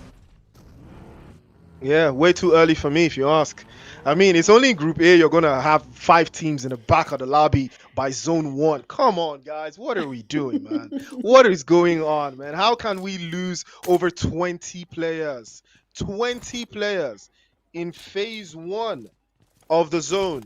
It's only in Group A you will ever see anything like this happening, and that is exactly Mm. why this group is so techy. It is such a difficult group to play in, and you're starting to see the reasons why Zeus Sports continue to show dominance. 5 points to the good team, unique as well. Again, most of these teams they tend to play better when they don't lose any players early, and also even more so when they get early eliminations. You can see Four Miracles, unique, and Zeus Sports already on that trajectory. Madman already putting bodies back into the lobby. Naughty Sports looking like the victims once again. Grandpa, can he get out in time? He's taking hits though, but he manages to escape just by the skin of his teeth. His vehicle almost going up in flames, and I spoke too soon. And that will be the end of the road for him. Kaish is the one that makes it happen, and that will be bye-bye to Naughty Sports. They will not be going any further in Miramar. I mean, 4 miracles there. They had 12 esports player landing that kill on their feet, and he took it honestly, gracefully, and took that play all the way back to the Now Saitama, he'll be taking on Spinsky. We can see the damage on him, but then Spinsky is not losing that fight at all. He is using every single point to make sure his teammate can give him some cover. Amazing reflex there, and Spinsky does get one player from 12 esports down. Saitama will now be forced to do something about it. I mean, last game they had 14 eliminations to their name, but now here in Miramar, it seems like teams have finally woken up. They need their numbers up, but then Saitama is not getting anyone down here. He does get the knock. They're trying to get it fast, but unfortunately, he will be going back to lobby, but not alone. He will be taking one of the players from 4 miracles with him back to lobby. You can see what's happening right now. The previous game there, 12 esports, they had a lot of teams on their side. They had teams taking on fights, and then 12 esports watching the fights, taking the third party knocks and stealing them, taking them to be a part of the eliminations. Honestly, did work out then, but now it's not going that way anymore. 12 esports is in lobby, Slaughter Unit is in lobby. Teams that were doing a really good job in the previous game are now not doing that anymore. But I see Unique and more esports still around. I think Unique and Mo really need to get their places back. Already Mo is at 9th. They're going lower, but now they're back. I hope they have a plan to close that, because if they do not, we had a lot of Mauritius teams leading, but now the table is finally turning, and we have new teams, new regions coming up the leaderboard. Yeah, absolutely. New teams, new regions, all stepping up on that leaderboard. But if you look at the zone, Royal Academy coming in from that northwestern side, they're trying to hold in just at the backs of Chumasera. Minas Deva will be home to 10-11 Ecstasy, playing in from the south, and more esports also in that eastern side. Now, this is a very good zone for Neon Rising as well. They are seated quite nicely on that northern position, sitting in a little bit of a pocket of space, a little bit of a high ground position, and some craters to work out with. But more esports again, this play zone is very, very helpful because it gives a lot of leeway to a lot of these teams. Looks like Zeus Esports now will clash with Neon Rising. Again, this is going to be a big trade-off. I don't see a world where Zeus Esports want to take this position away from Neon Rising. Doesn't look like they want to commit anybody's going forward, because if they do, they might lose one or two players. Doesn't look like a worthy engagement for them, but they do have a very good position on the high ground. They can get a lot of intel to work with. Same thing with Unique, though. A little bit of a side by side for most of these teams. If you notice, most of the teams that are trying to make these rotations, they're looking very solid, all with 4 players up. None of them have lost a single player except for 4 Miracles, but their rotation was kind of tricky coming all the way from Picado, so it did cost them a little bit there, but it did pay off in a good way. Royal Academy still very quiet coming in from that western side.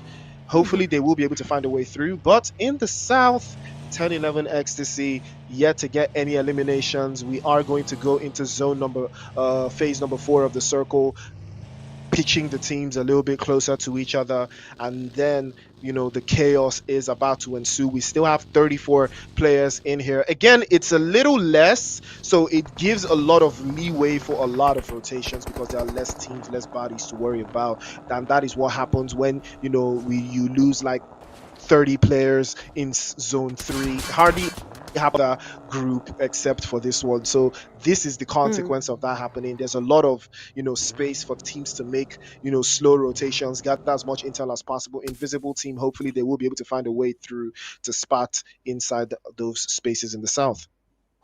Yeah, I mean, most of the teams right now, yes, the numbers are less, 34 still remaining, and they are still taking on the fights. I mean, Group A does not have the need to wait for the zone to move. They are the ones moving. You can see how many teams, even before we can say the zone is rotating, they have already moved towards a compound. They'll find a team there, and they will take on that fight unless it is a fight that they're ready to back out from. But most of them are ready to engage and maybe try get some eliminations along the way. But what they're not thinking about is what next. If we go back to lobby now, how are we going to recover Miramar all over again? We're not going to be doing that. But now 10-11 XTC Amar does spot the players from Invisibles. Amazing sprays, but then don't see a knock. At least one player finally is exposed, and that is Fast, and immediately he is going to be taken back to lobby. Traitor, amazing cover for his teammate, but they seem to be not interested in getting that push yet. They want to scout the situation. They want to make sure it is possible for them to go in for that fight. Then maybe 10-11 XTC will be going in for that last kill. That is the Rupo from Invisible. I believe this is the second time Rupo is the last person remaining from his team. He is always surviving. He is always the one waiting and trying to get his team towards the chicken dinner. So I believe the team right now should really get closer to Rupo. Give him the IGL title for now, because somehow he has better calls in these games, or maybe it is just not their day. And for Invisible team, that's just going to be facing the lobby for a long time before maybe their strategies are changed. Looking at Zeus Moris holding the church, I think they'll be staying there for quite some time because no one is moving them. But as XTC here is holding the high ground, they have a team lacking around, and that is the EXE, winners of the previous game. And we can see amazing sprays there from Zaber, though they have to be really alert. More eSports is also closing in around them, so they have 3 teams really close to them. So one small mistake and one team will be going back to lobby too early. But for Group A, just like Priest is saying, this is a very interesting group. No one wants to wait till the end to fight. Everyone, the first zone, we had already lost 5 teams. Now we have just 9 teams remaining, and we are not even at the 5th phase, and people are already going back to lobby. What is the strategy for Group A? How are they so different from the other groups? It's really interesting to see this, honestly. Yeah, I mean, there's a lot of teams here that play the exact same way, more firepower, more chaos, more action. And you're starting to see that is the plan, that is the strategy, the way it has always been. It's now a battle of, okay, who is much more aggressive than who else? You can see Pain from Execute here trying to get a little bit of intel on one of the players from 4 Miracles. It looks like Goblin, and he does have a sightline on his position. Probably going to take away that one. He does take him away, and that will be the end for 4 Miracles. No placement points, but they did managed some major eliminations to back things up. Aya has been knocked away though. It's more esports now. Mauritius against Mauritius. Who is going to come out on top? These two teams need all the points they can get. Unique in a very good spot on that leaderboard, but more esports need to add to what they've already got. And they are between these two teams now. More esports are the lesser of the two. No eliminations just yet, but Unique already blaring off 5 eliminations in this map. So that keeps them in a better position physically, mentally, even emotionally as well. That puts them into a better echelon. The only difference is more esports are prioritizing the play zone now, and they are trying to keep execute also deep in the south side, outside of the zone, and their focus might be getting split between these two teams. Zeba is already making a play for it, advancing their position inside that southern push, and now more esports, if they can capitalize on this, they can be a stumbling block against the guys from Unique. If they can keep them at bay. What a grenade from Lord have mercy. That grenade was absolutely diabolical, almost sending Unique back into the lobby. And they will fall back to a much more defensive position because the zone is just a couple of seconds out, and it will force Unique to make a very drastic decision. Do they want to crash the party? They have lost a teammate already. They couldn't pick Aya up, and now the defense is all more esports are thinking of right now. They have been able to keep this defensive line away from Unique. They've claimed the position. If Unique can make a rotation into a better spot in the zone, they have an opportunity to at least turn this around. Yeah, but more esports there. They really want to hold them down. They want Team Unique to remain at the same place. I believe now they are aware that that is Team Unique they are going against. And of course, in terms of points, they are almost at the same place there. And I believe more esports wants to be ahead here. So they'll be holding Unique there for quite some time. But it seems like they'll be making rotation. And they'll be waiting to see how that goes. But then more esports does sport Team Execute as well. Rupo again being the one making it impossible for Team Execute to handle any fight without someone third party in a fight here. Rupo will be waiting for Team Execute or more esports player Aatrox, and then he will start third partying and maybe getting a few eliminations and points for his team. But for now, more esports, that rotation will be very important. They need to be really alert, because as soon as they make one small mistake, Team Execute is not going to let that slide. They will be taking more esports all the way back to lobby. So let's wait and see how this will turn out. There is a team also closing in as well. They are getting closer. I believe that is 10-11. They want to be really close to that fight. Every single team right now, they can hear the shots, they can hear people engaging in fights, and they want to be on the side that gets them as many eliminations as they can. 8 teams is not that much, and no one wants to be on the pushing end right now. The game begins, everyone is fighting. Now the game is about to come to an end, and everyone, for some reason, is just going to be waiting it out and see if they're going to be getting anything happening on their side. Royal Academy player Gabon, sorry, they are just trying to get their rotations here. They cannot move without Baggy. It will be exposing them to very easy knocks to the teams that will be engaging in the fight. But the zone is about to shift, and we want to see where it will be going. Are we going to be having teams moving or more esports? Team Unique, Invisible player Rupo, EXE, 10-11, Rag, as well as a player from Zeus Moris. All these teams need to get moving. Otherwise, we'll start counting casualties in the blue zone. I think now, Priest, this is where we can all say, I think it is time to leave. If they cannot leave now, they'll start losing players. They'll start giving the zone some food. Yeah, exactly.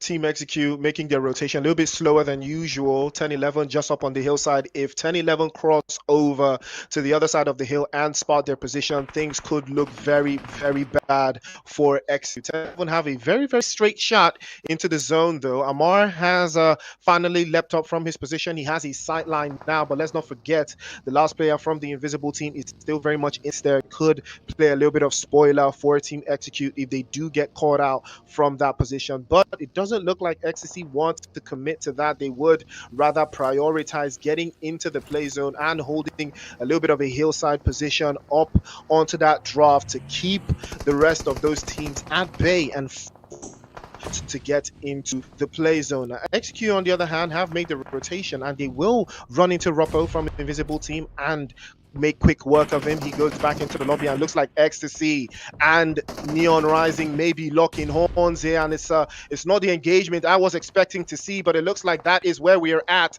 That guy pops the DBS straight off, and that would be trouble. That guy down to Amar and goes down to Royal Academy.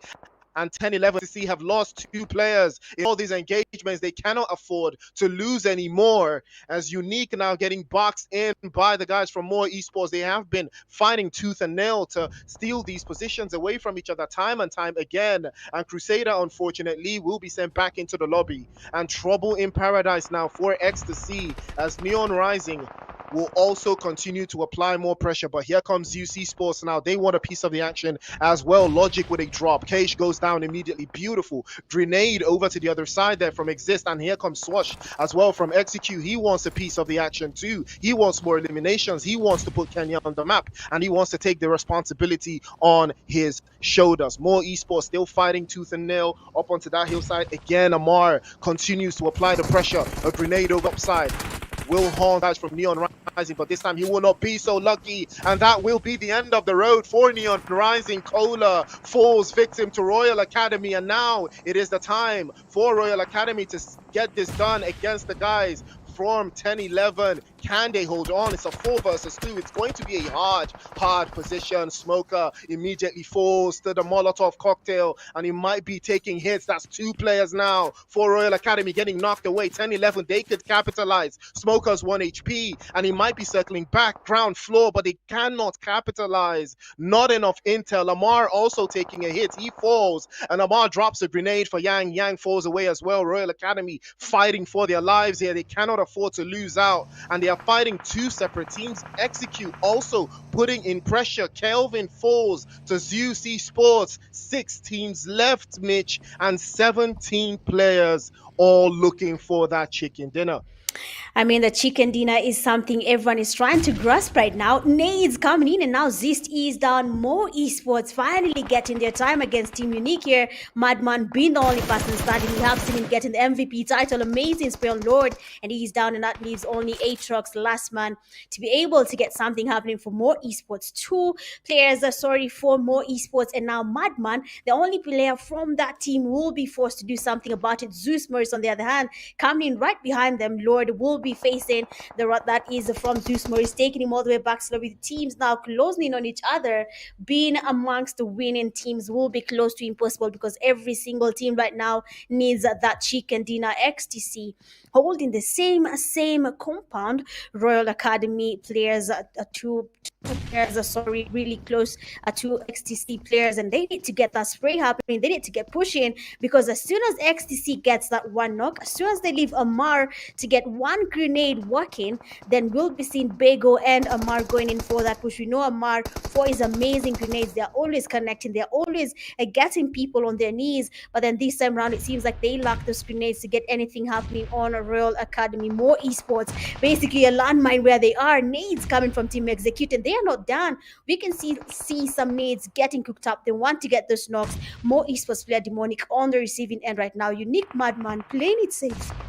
Excuse me, he wants to be the one taking on the players from Unique. I mean, this is going to be close to impossible for More Esports to take on EXE, and immediately Swashi goes in for that push. You see Aatrox with the baggy escaping the wrath of EXE. Honestly, I'm loving what is happening right now, because for EXE, like you've said, they are trying to get the flag high up for Kenya, and they're doing exactly what they need to do. They are going in for those eliminations. They are trying to get their numbers as up as possible, getting knocks every single angle, finishing eliminations, and their numbers are increasing. 5 eliminations to their name, and Madman, he will be going back to lobby, being counted as one of the eliminations for Team Execute. 5 teams, Priest. 5 teams. Absolutely. 5 teams left, 12 bodies in the air here. Execute still executing. They're still up to, I believe, 3 players, and they're putting the work in, but it looks like Zeus Esports may have their number, and they will start to dial. Mamba goes down immediately as well, but they will be traded off. Fabian also getting knocked away, and here comes Tugga. Tugga will be getting swept off as well, and that will be the end of the road. Yeah, will reign supreme against Mauritius, as Zeus Esports will be eliminated at the hands of the execute team. They have been executed, and that will be the end of the road. 8 eliminations to the good. Swash and Zaba, the last two left for execute. And the Kenyans probably going absolutely insane in the chats right now, because this has been an incredible performance. We are down to 4 teams now. 2 apiece, 1 apiece, 3 apiece. Royal Academy making your rotation earlier is better than never, but they might be running into some oppositions there. They make a play for it. They know that Aatrox is by his lonesome, and he tries to rock it through, but that's 2 knocks, and they might be going for the 3rd. He goes for the flush. More eSports somehow capitalize, and Royal Academy made a big mistake. They overestimated their importance, and they're punished for it. And now they're down to 3. 2 teams now. Execute now set their sights on 10-11 Ecstasy, and the sprays and the bullets over to the top side. Swatch with a beautiful spray over to the side, and Lamar goes down. It's all left to Bego now in a 1 versus 2, and it's too difficult for him to clutch. There's too many angles to cover. Can he pop through? And Zaba immediately goes for the push up onto that position, and the grenade in hand in a 1 versus 1 against Bego, who's going to come out on top. That's a good grenade out to the side, but it doesn't connect. Zaba will pop through again, tries the left-hand side this time. Ken against Nigeria. Bego pops immediately. He launches the grenade, but he pops it back into his pocket, swaps right through, and Amar gets confirmed. And now the play zone is about to force 10-11 Ecstasy out into the open. The executing team have played this to perfection. They will allow the zone to force Bego out, and that will be the game. Absolutely incredible performance from Execute.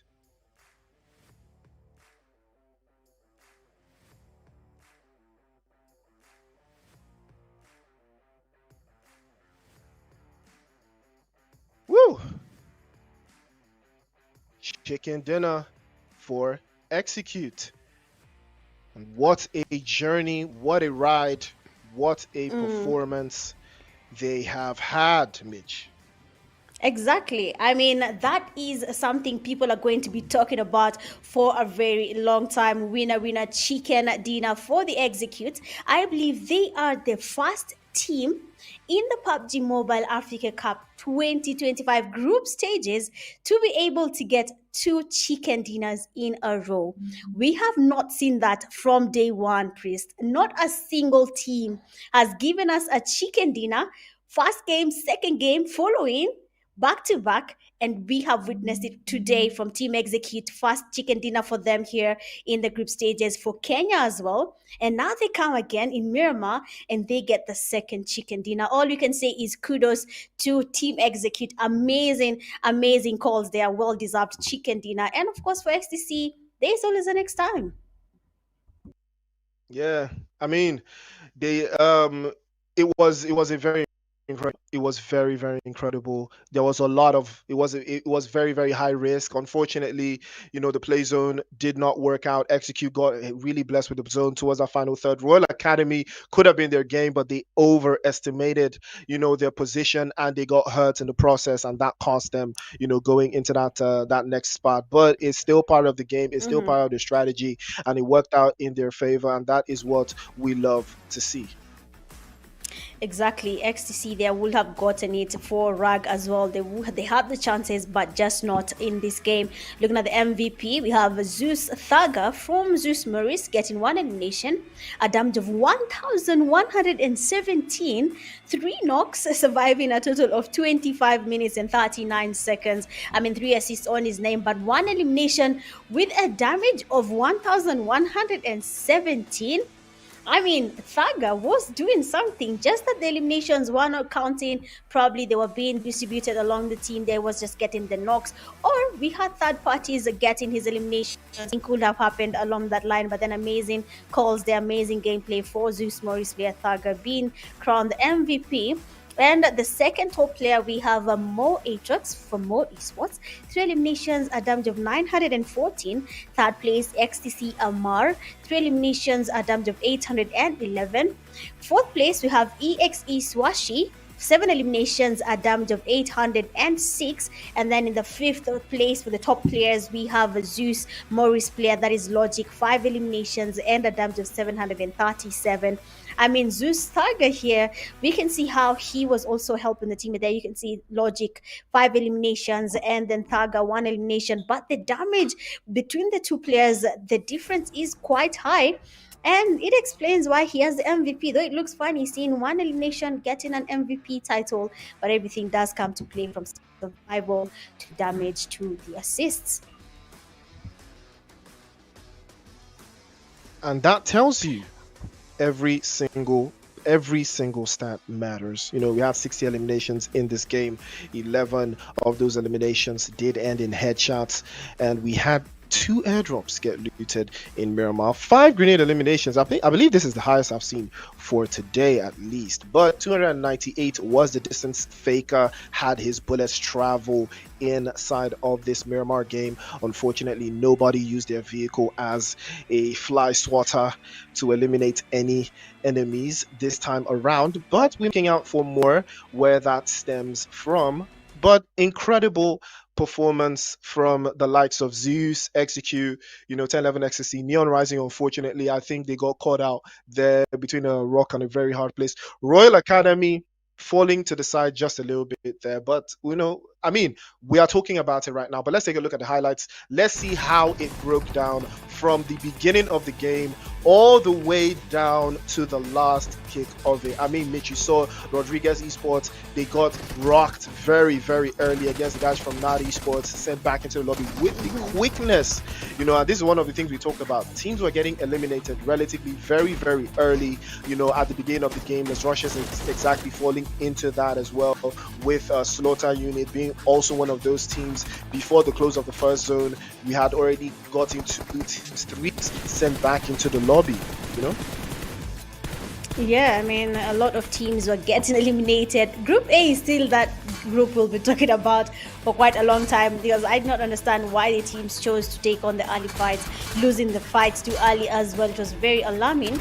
But looking at a note here, I believe they had a chance just by a small margin, but Team Unique just said, you won solo, you will not be the next player from Invisible, Rupo, you will not be doing that to us again. And he was taken back to lobby, but for 4 miracles, the players they tried to take on 12 esports. They had good strategy here, but then when Saitama went in for that push, we were all amazed. The S12K, he ensured he did that one thing we love doing as players. As long as they get my knock, there's no way I'm letting that knock stay. We have to go back to lobby together. And that is how 12 esports, even though they were taken back to lobby a little bit early, they were able to gather some elimination points to their name. Team Execute gathering up as well some points, getting third-partied, but still somehow survived through the fights. They were able to get a lot of points just from taking eliminations around them, and also getting the chicken dinner at the end of the day. The calls every team made was just important. Your rotations, where are we landing, which team are we going to push, are we taking a compound? Because I believe XTC, they're taking on Rug. That did give them some confidence, but the zone decided that compound will no longer be a safe place for you to stay, and that made it impossible for them to go ahead and get a chicken dinner, because once the zone favored Team Execute, we had them having a really good time. I don't know how Rug decided to go there. They did leave a very nice building, but they gave the eliminations to Mo esports player Aatrox, and that did disadvantage them. But for EXE Swashi, another player from EXE that has an amazing spray compared to Mahiri, because we saw a player SU Mahir, a very nice sprays from him. But looking at the winner chicken dinner team starts, we have Zaber getting 1 elimination, a damage of 262. Swashi, 7 eliminations, a damage of 806. Mamba with 2 eliminations, a damage of 617. And Pain getting 2 eliminations and a damage of 155. I mean, EXE is amazing as a priest. I think this team will be a team people need to be careful about at the end of the day, just like Unique, Mo, 1011, all these teams people are mentioning. I think EXE is also in that bracket with these teams. Absolutely. I believe they are also in that bracket. I mean, with this performance that we've seen from them today, it shows you exactly what kind of team they are. And that translates into the leaderboard as well. 22 points. What a finish they had. Zeus Sports also with 13, Ecstasy with 12. Ecstasy still yet to drop a bomber that we know that they are very capable of dropping just yet. More Esports also 9 points to the good. Royal Academy 7 points. Also ties unique and 4 miracles across the board. And then we have Not Esports with 4, Invisible Team with 3, also 3 with Les Rushes, and Neon Rising with 2, also sharing the spoils with 12 Esports, and Slaughter Unit only managing 1 point. Rodriguez, GUF, and Emperors couldn't crack it. They all finished with no points on the board for this particular game. But after match number 20, this is what we have. Zeus back to ways, 94 points to the good, and Execute now finding themselves in the top draw in second place, 88 points to the good. That performance shows you exactly what they have done. And then Rejects, after the performance they had today as well, 2 games in hand, less than everyone else, and 4 games left in total. That tells you that these guys have the opportunity to finish this very, very strong. Unique as well, also tying in with 85 points. 3 Crown Esports with 76, and 12 Esports with 70. More Esports with 66. Also with 66 is going to be Neon Rising, and Team Angry Smoke is also going to be there with 64. Temper with 64. 2 games in hand, 10-11 Ecstasy with 61. And Boss, the guys from Final Boss in 12th place with 55 points. Rejects X with 52. Also 2 games in hand. Same thing with Espada. Same thing with 1 band. And same thing with Team Glory. Now, these teams here, only Ecstasy in this group has played 8 matches. They are in the deep end. The only team here that has played only 8 matches. And then on this side, Royal Academy is the only team with Invisible Team that have both played 8 matches. So their qualifications are very, very slim because they only have 2 games left, and the other teams behind them have at least 4 going into the next weekend. So that is where the drama will start to unfold, because personally 10-11 Ecstasy is the worst performing team in the other half of the table as opposed to page number 1, and they still have a sizable gap over this side of the leaderboard. But again, 4 Miracles and the rest of these other teams, now these ones, they're cooked. 4 Miracles, Slaughter Unit and Not Esports, these guys are cooked. 31 points after 8 games, unless they're gonna drop 80 points in on by the next weekend. I don't really see them doing much of anything anymore. But you never know. You never know. I mean, we saw 12 Esports drop some major numbers today, so it is not far-fetched. It is a big possibility for that to happen. On this side of leaderboard, you now have Rodriguez. They're also cooked. 24 points after 8 games. They're basically averaging 3 points per game. That's not enough. Those are not PMGC numbers, unfortunately. 23 points for Riz Esports, and the rest of the other teams here that have only played 4 to 6 matches each. But again, that tells you how tricky it is. And then you now have the last part of the leaderboard, Mitch. Now, this part of the leaderboard is just unfortunate, that these teams just couldn't crack it. The PMAC was a very, very difficult competition, and it's starting to show, how these teams perform and what it looks like. Yeah, I mean, looking at Dream Team, there are 6 matches and getting 8 points, as well as the Le Rushes. Sorry, it's very unfortunate, to be honest. That is true, and I don't think there's much that can be done, but they can still try their luck. It's good to stay optimistic. But we have GUF there in the 43rd place, 44. We have a team getting 7 total points. 45, we have EC getting 7 as well. 46 for B4M. We have the Mad Monkeys at 47 getting 4 points. And then Emperors at the 48th slot getting 3 total points. And these games, Emperor has played 8 games as well. Some really, it does happen though. Some teams, it's just not their day, but it's okay. Looking at the elimination leaders, we have Zeus Logic, 22 eliminations to his name. RJC Nasser coming second with 18, tying with Saitama from 12 esports, 18 eliminations as well.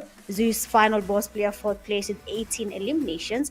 And then fifth place we have RJC with 17 eliminations. I mean, initially I had Madman there staying as the MVP, but then now it is changing. And now players are finally coming up. Zeus Logic, we have seen a lot of him. We have seen how much he can really engage in fights and take on any team. As long as he has the team backing him up, we'll see a lot of Logic being played here. And of course, maybe him being crowned the player with the most eliminations by the time PMAC group stages come to an end. But honestly, I have enjoyed today's games. I cannot even insist. I don't know how much I'm going to emphasize, but today's teams have really, really done their thing. And we have to talk about. How they have really, really, really done it, because they came from nowhere with the GT30 Pro. They will rise, and so can you. By now, win a trip to 2025 PMGC, be their number one fan, and outplay the rest. I mean, it is GT30 Pro at the end of the day. Priest, you haven't tried it yet, but soon we will. Soon. Yeah, yeah, we absolutely will try the GT30 Pro. I can't wait to get my hands on it, though. I can't lie.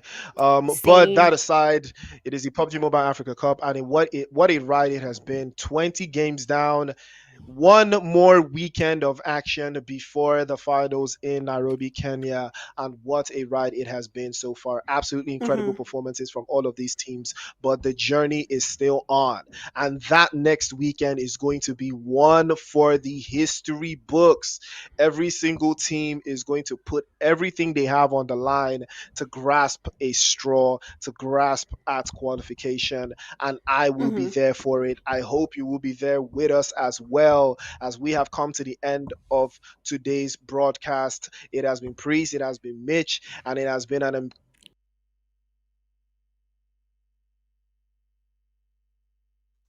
MAC 2025 group stages comes to an end. Until then, see you at the next one. Peace.